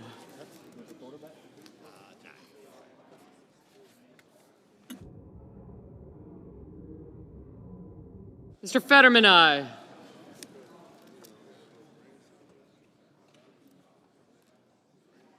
Booker and Kelly.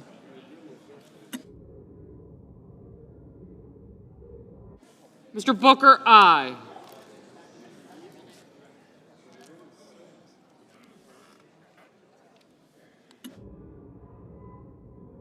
Mr. Kelly, aye.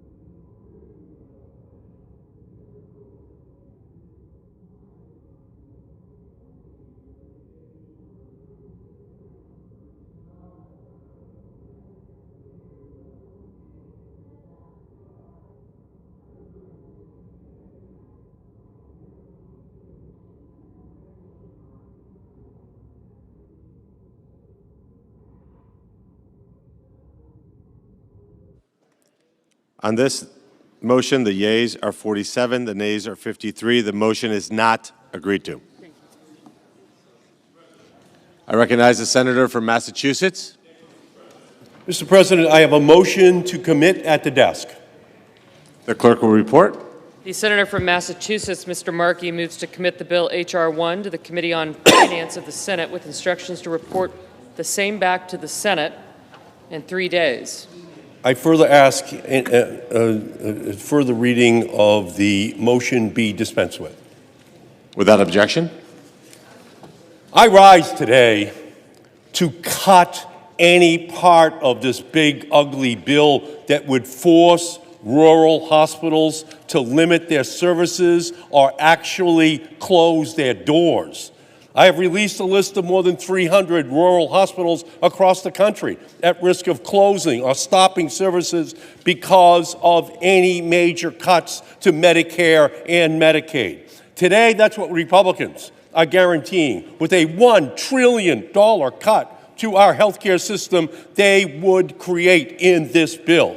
My Republican colleagues' so-called Medicaid Cuts Replacement Fund is like giving aspirin to a cancer patient. It is not enough. It is pathetically inadequate to deal with the health care crisis Republicans are creating here today on the Senate floor. No billionaire tax break or Donald Trump pat on the back is worth the risk of people's lives. Vote yes on this motion. Stop these health care cuts. Mr. President. I recognize the senator from Idaho. Mr. President, more of the politics of fear. Rural hospitals and providers not only deliver essential health care services in their communities, but also strengthen local economies, employing hundreds of individuals and supporting regional business development.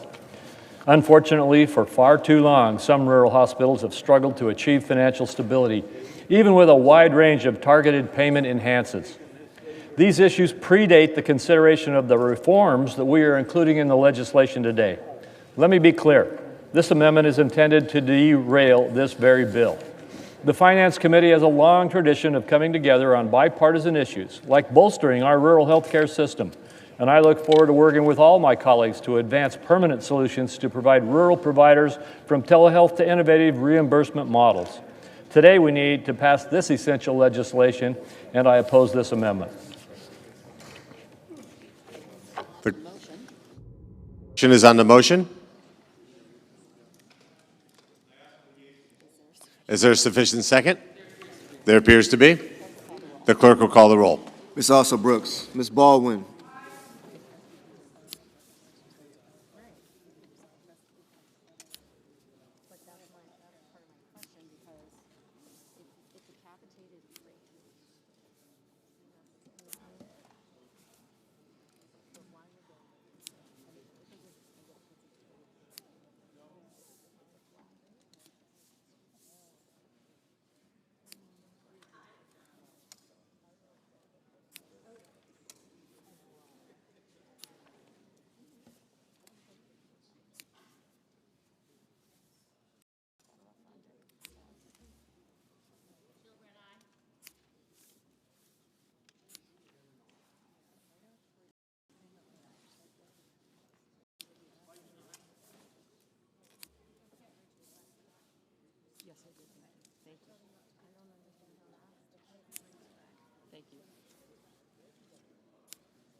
Mr. Banks.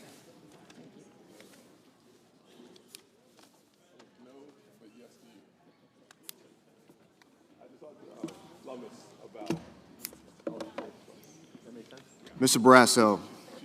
Mr. Bennett. Mrs. Blackburn. Mr. Blumenthal. Somebody will be up in just a second. Okay.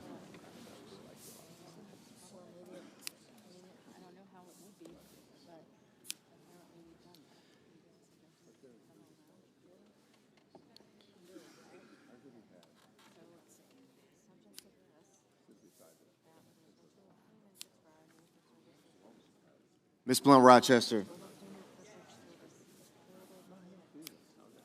Mr. Booker, Mr. Bozeman.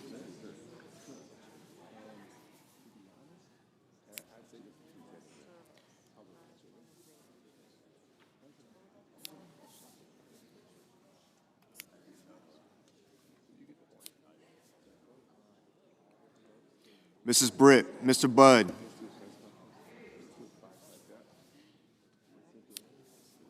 Ms. Cantwell.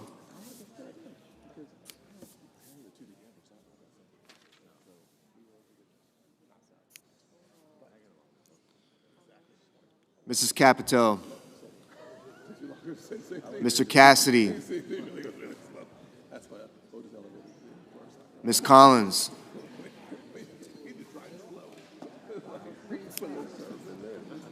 Mr. Coons, Mr. Cornyn, Ms. Cortez Masto. Mr. Cotton, Mr. Kramer, Mr. Crapo, Mr. Cruz, Mr. Curtis,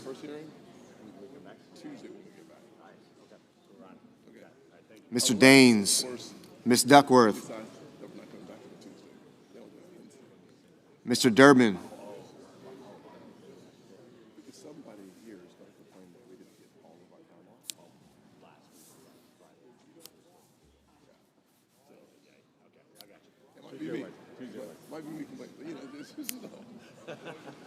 Ms. Ernst.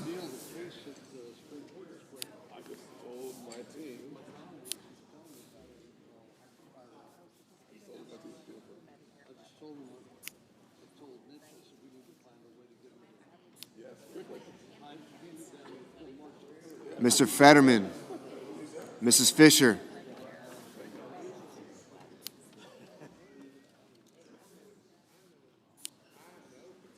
Mr. Gallego, Mrs. Gillibrand, Mr. Graham, Mr. Grassley,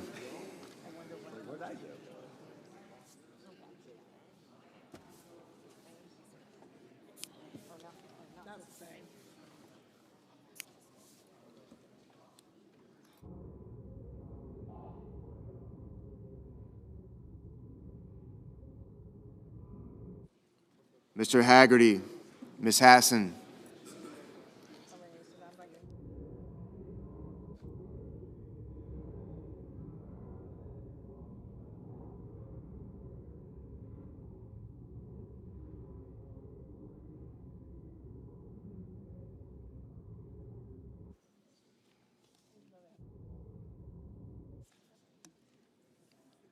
Mr. Heinrich,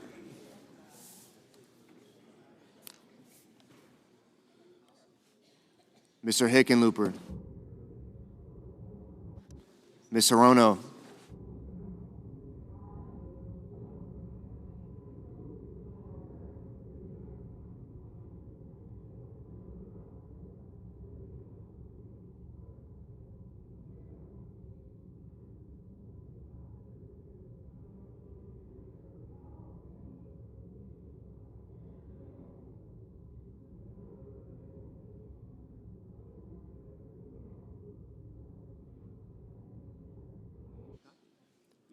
Mr. Hoven,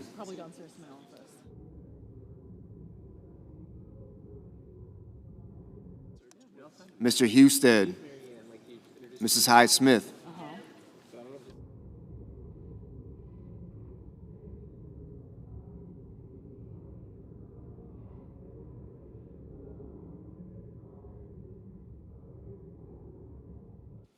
Mr. Johnson, Mr. Justice, Mr. Kane,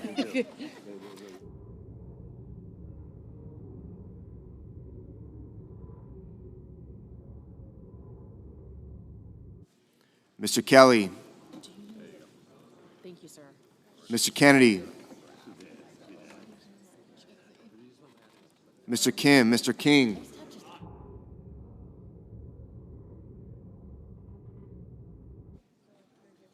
Ms. Klobuchar, Mr. Langford, Mr. Lee, Mr. Lujan, Ms. Lummis, Mr. Markey,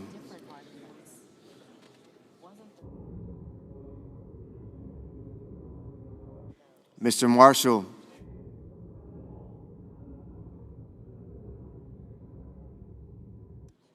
Mr. McConnell, Mr. McCormick,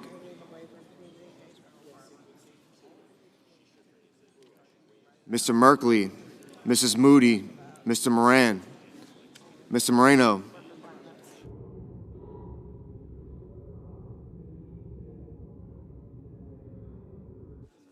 Mr. Mullen, Ms. Murkowski,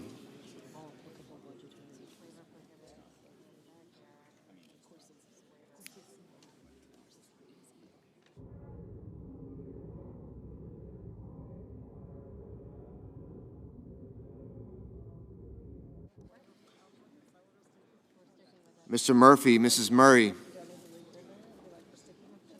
Mr. Ossoff,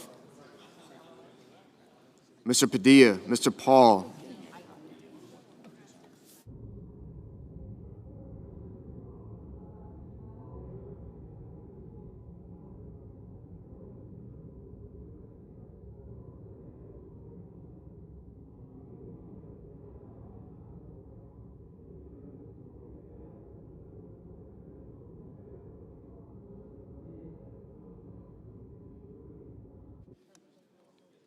Mr. Reed, Mr. Ricketts, Mr. Risch, Ms. Rosen, Mr. Rounds, Mr. Sanders, Mr. Schatz, Mr. Schiff, Mr. Schmidt, Mr. Schumer, Mr. Scott of Florida, Mr. Scott of South Carolina, Mrs. Shaheen, Mr. Sheehy, Ms. Slotkin, Ms. Smith, Mr. Sullivan,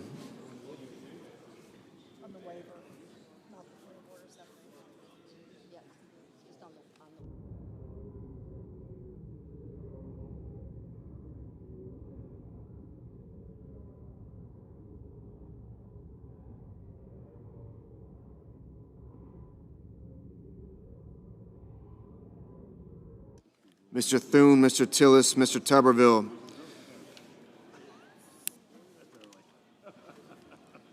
Mr. Van Hollen, Mr. Warner, Mr. Warnock, Ms. Warren, Mr. Welch, Mr. Whitehouse,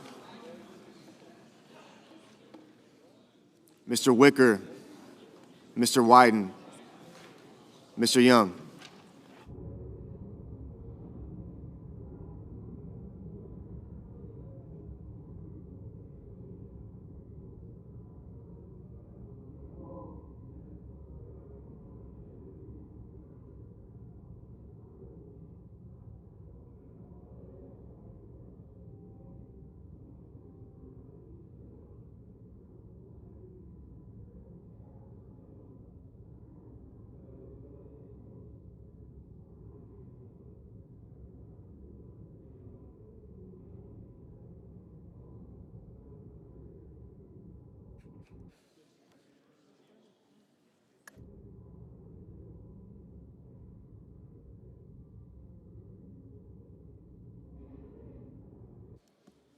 Senators voting the affirmative: also Brooks, Baldwin, Blumenthal, Blunt-Rochester, Booker, Cantwell, Coons, Cortez Masto, Duckworth, Durbin, Fetterman, Gallego, Gillibrand, Hassan, Heinrich, Hickenlooper, Hirono, Kane, Kim, King, Klobuchar, Lujan, Markey, Merkley, Murkowski, Ossoff, Padilla, Reed, Rosen, Sanders, Schatz, Schiff, Shaheen, Slotkin, Smith, Warner, Warren, Welch, Whitehouse, Wyden. Senators voting in the negative: Banks, Barrasso, Blackburn, Britt, Budd, Capito, Cornyn, Cotton, Kramer, Crapo, Cruz, Daines, Ernst, Fisher, Graham, Grassley, Haggerty, Husted, Hyde-Smith, Johnson, Justice, Kennedy, Lankford, Lee, Lummis, Marshall, Moody, Moran, Moreno, Mullen, Paul, Schmidt, Scott of Florida, Scott of South Carolina, Sheehy, Thune, Tillis, Tuberville, and Wicker. Mr. Bennett, aye. Mr. Peters, aye.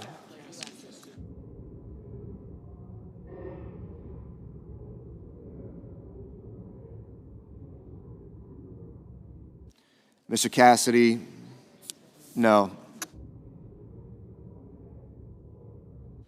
Mr. Bozeman, no.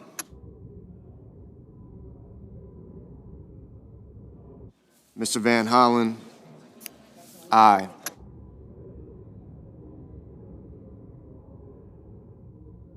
Mr. Murphy, aye.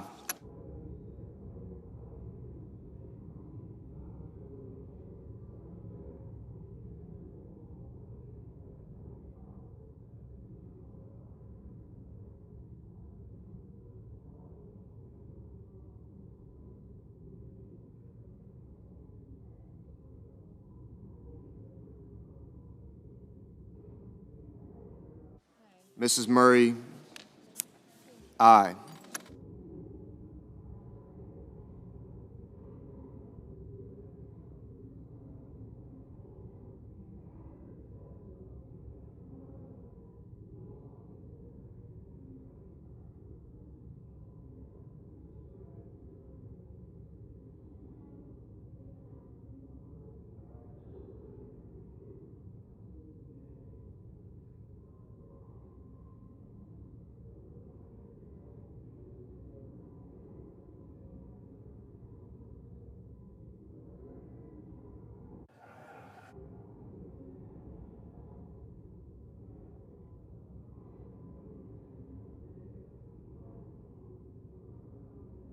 Mr. Rounds. Mr. Rounds, no. Mr. Ricketts. Mr. Ricketts, no.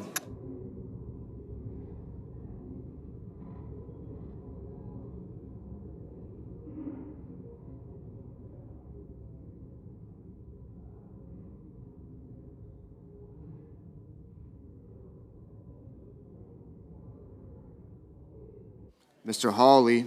Mr. Hawley, no.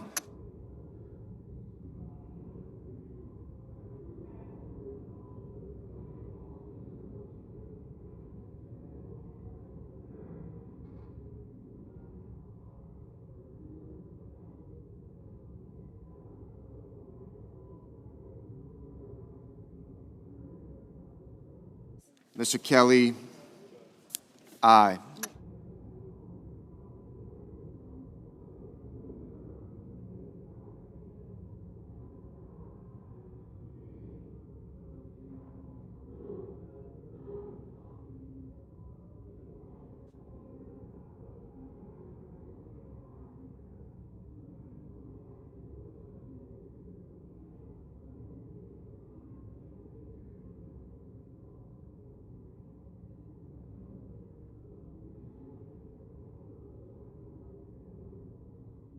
Mr. Young, no. Mr. Schumer, aye.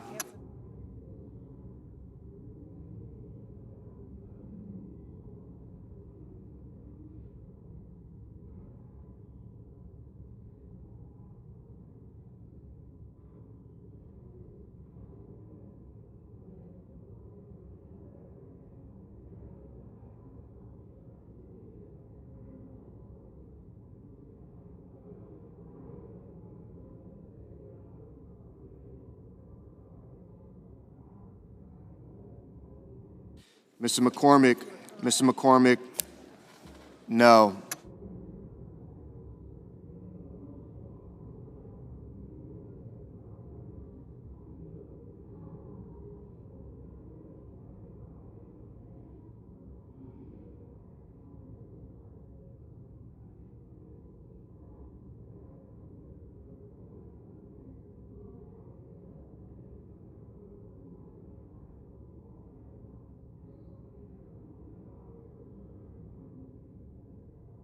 Mr. Hoven, no.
Mr. Warnock. Mr. Warnock. Aye. Mr. McConnell. Mr. McConnell.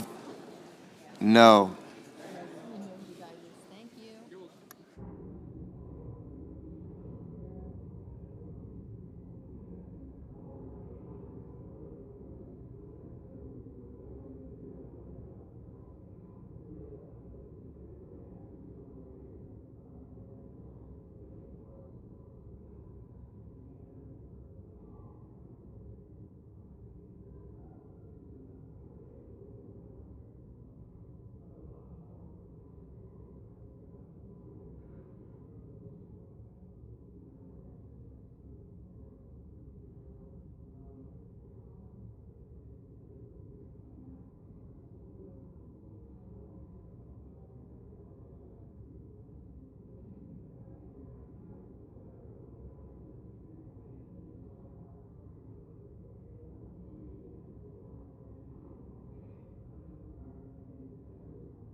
Ms. Collins. Aye.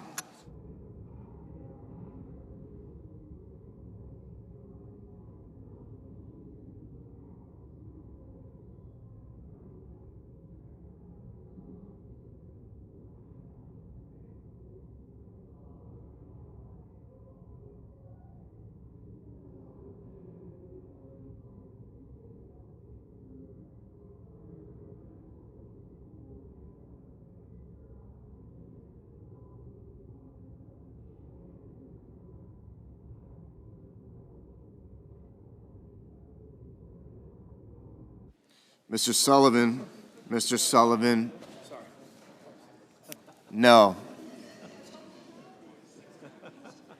Mr. Risch. No.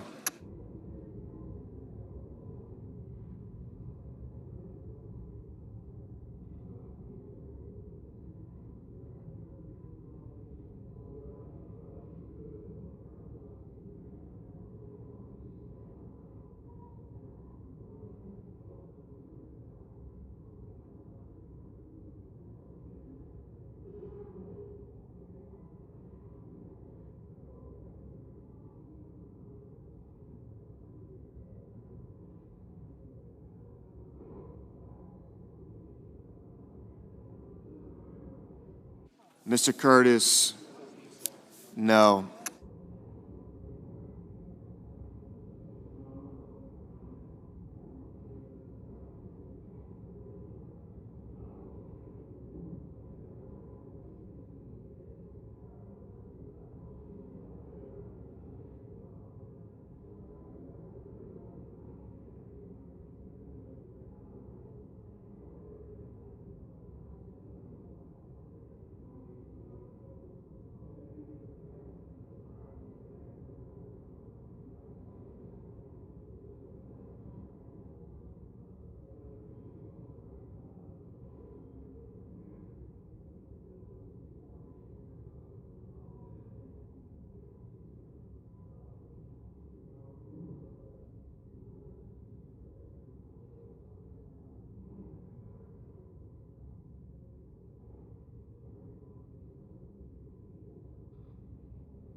On this vote, the yeas are 49, the nays are 51.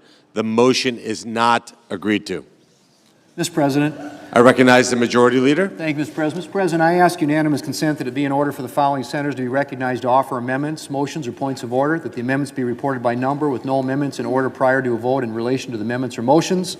Wyden. Motion to commit. Coons. Motion to commit. Without objection.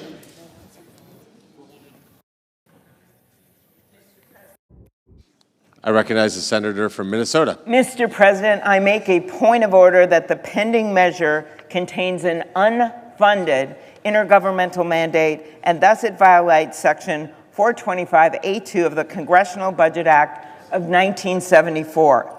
In nutrition assistance alone, this bill shifts tens of billions of dollars onto the states, creating chaos for state budgets and hardship for families.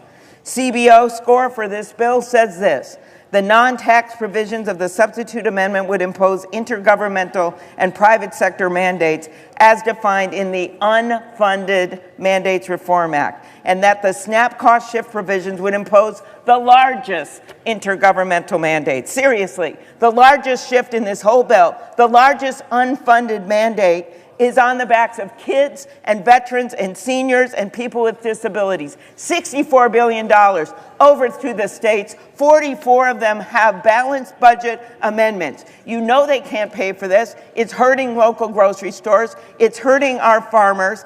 And it's all done to pay for tax cuts to the wealthy. I say to our colleagues, vote for families over billionaires, vote for fiscal sanity over this big, beautiful betrayal, and vote yes, this is an unfunded mandate. I recognize the Senator from Arkansas. I rise to waive the point of order raised by my colleague from Minnesota. I urge my colleagues to vote to waive the point of order. In 2023, the SNAP payment error exceeded 11%, amounting to more than $10 billion in misspent taxpayer dollars.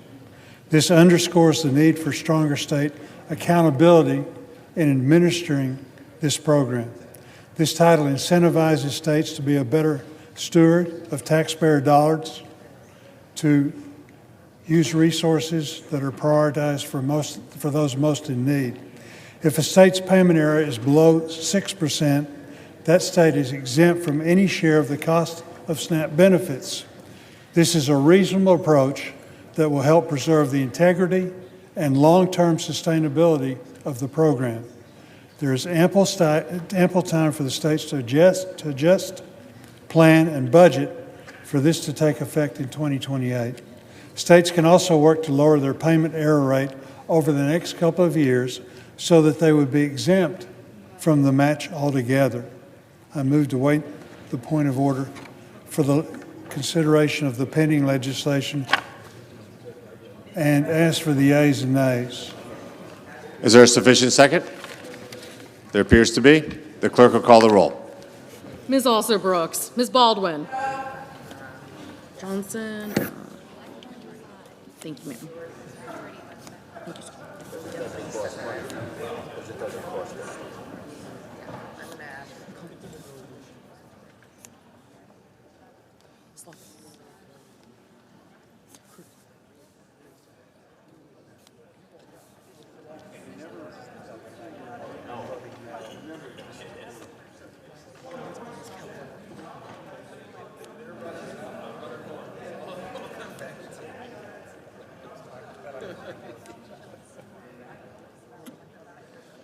Mr. Banks, Mr. Barrasso, Mr. Bennett,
Mrs. Blackburn, Mr. Blumenthal,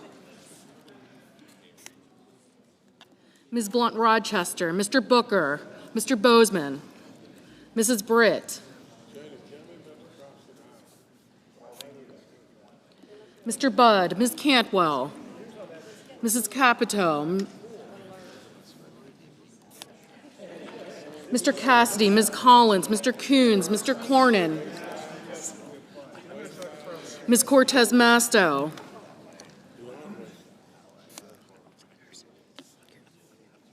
Sullivan, aye. Bud, thank you.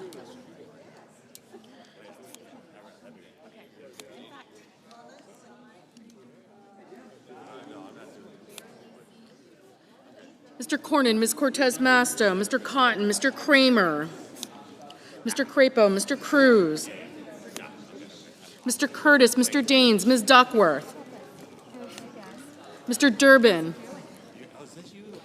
Ms. Ernst, Mr. Fetterman,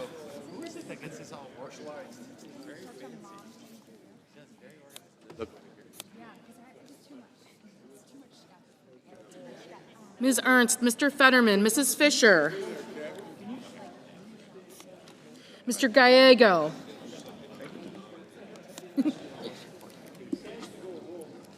Mrs. Gillibrand, Mr. Graham, Mr. Grassley, Mr. Haggerty, Ms. Hassan, Mr. Hawley, Mr. Heinrich, Mr. Hickenlooper, Ms. Hirono, Mr. Hoven, Mr. Husted, Mrs. Hyde-Smith, Mr. Johnson, Mr. Justice, Mr. Kane, Mr. Kelly, Mr. Kennedy, Mr. Kim, Mr. King, Ms. Klobuchar,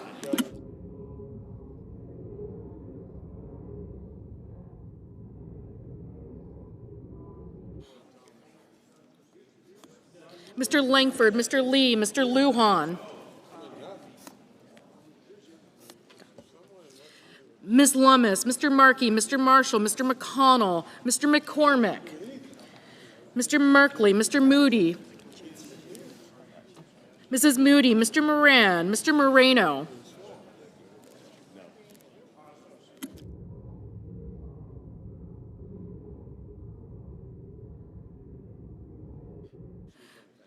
Mr. Mullen, Ms. Murkowski, Mr. Murphy, Mrs. Murray, Mr. Ossoff, Mr. Padilla, Mr. Paul, Mr. Peters, Mr. Reed, Mr. Ricketts, Mr. Risch, Ms. Rosen, Mr. Rounds,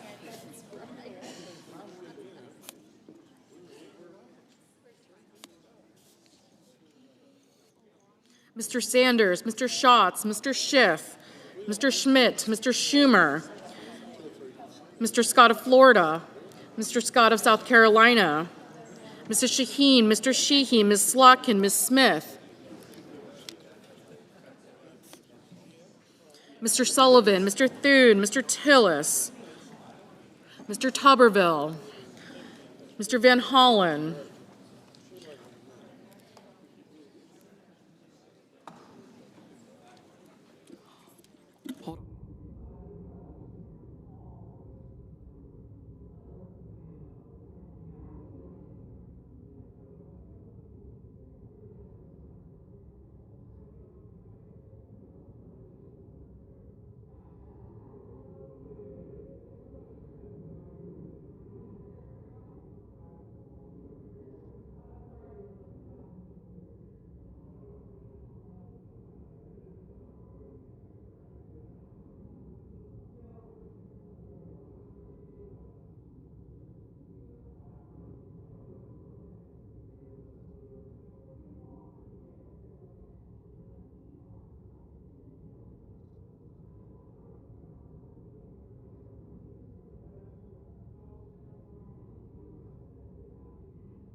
Mr. Murphy, Mrs. Murray, Mr. Ossoff, Mr. Padilla, Mr. Paul, Mr. Peters, Mr. Reed, Mr. Ricketts, Mr. Risch, Ms. Rosen, Mr. Rounds, Mr. Sanders, Mr. Schatz, Mr. Schiff, Mr. Schmidt, Mr. Schumer, Mr. Scott of Florida, Mr. Scott of South Carolina, Mrs. Shaheen, Mr. Sheehy, Ms. Slotkin, Ms. Smith, Mr. Sullivan, Mr. Thune, Mr. Tillis, Mr. Tuberville, Mr. Van Hollen, Mr. Warner, Mr. Warnock, Ms. Warren, Mr. Welch, Mr. Whitehouse, Mr. Wicker, Mr. Wyden, Mr. Young.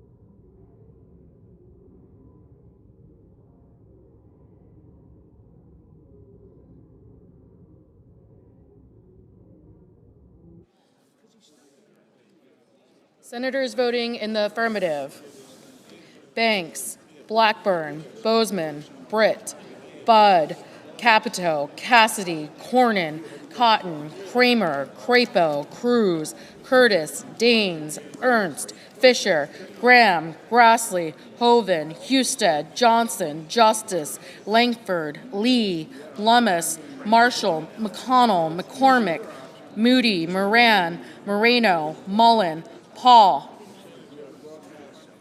Ricketts, Rounds, Schmidt, Scott of Florida, Sheehy, Sullivan, Thune, Tillis, Tuberville, and Young. Senators voting in the negative: Alsobrooks, Baldwin, Bennett, Blumenthal, Blunt-Rochester, Cortez Masto, Durbin, Gallego, Hassan, Heinrich, Hickenlooper, Hirono, Kane, Kelly, Kim, King, Klobuchar, Lujan, Markey, Merkley, Murkowski, Murphy, Murray, Ossoff, Padilla, Peters, Reed, Rosen, Sanders, Schatz, Schumer, Shaheen, Slotkin, Smith, Warner, Warnock, Warren, Welch, Whitehouse, and Wyden. Mr. Wicker, aye.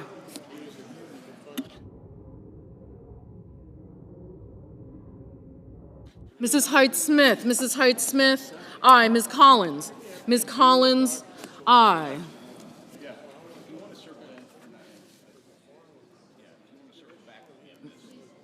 Mr. Risch, aye.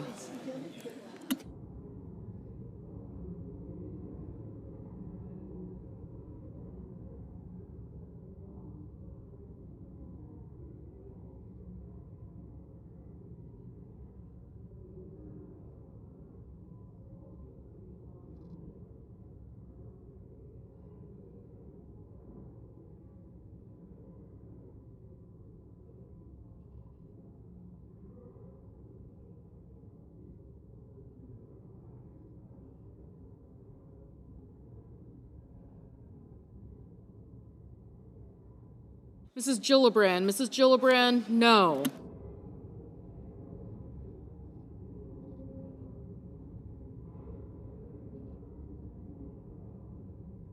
Mr. Coons, no. Ms. Duckworth, no. Mr. Schiff, no.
Ms. Cantwell, no. Mr. Van Hollen, no.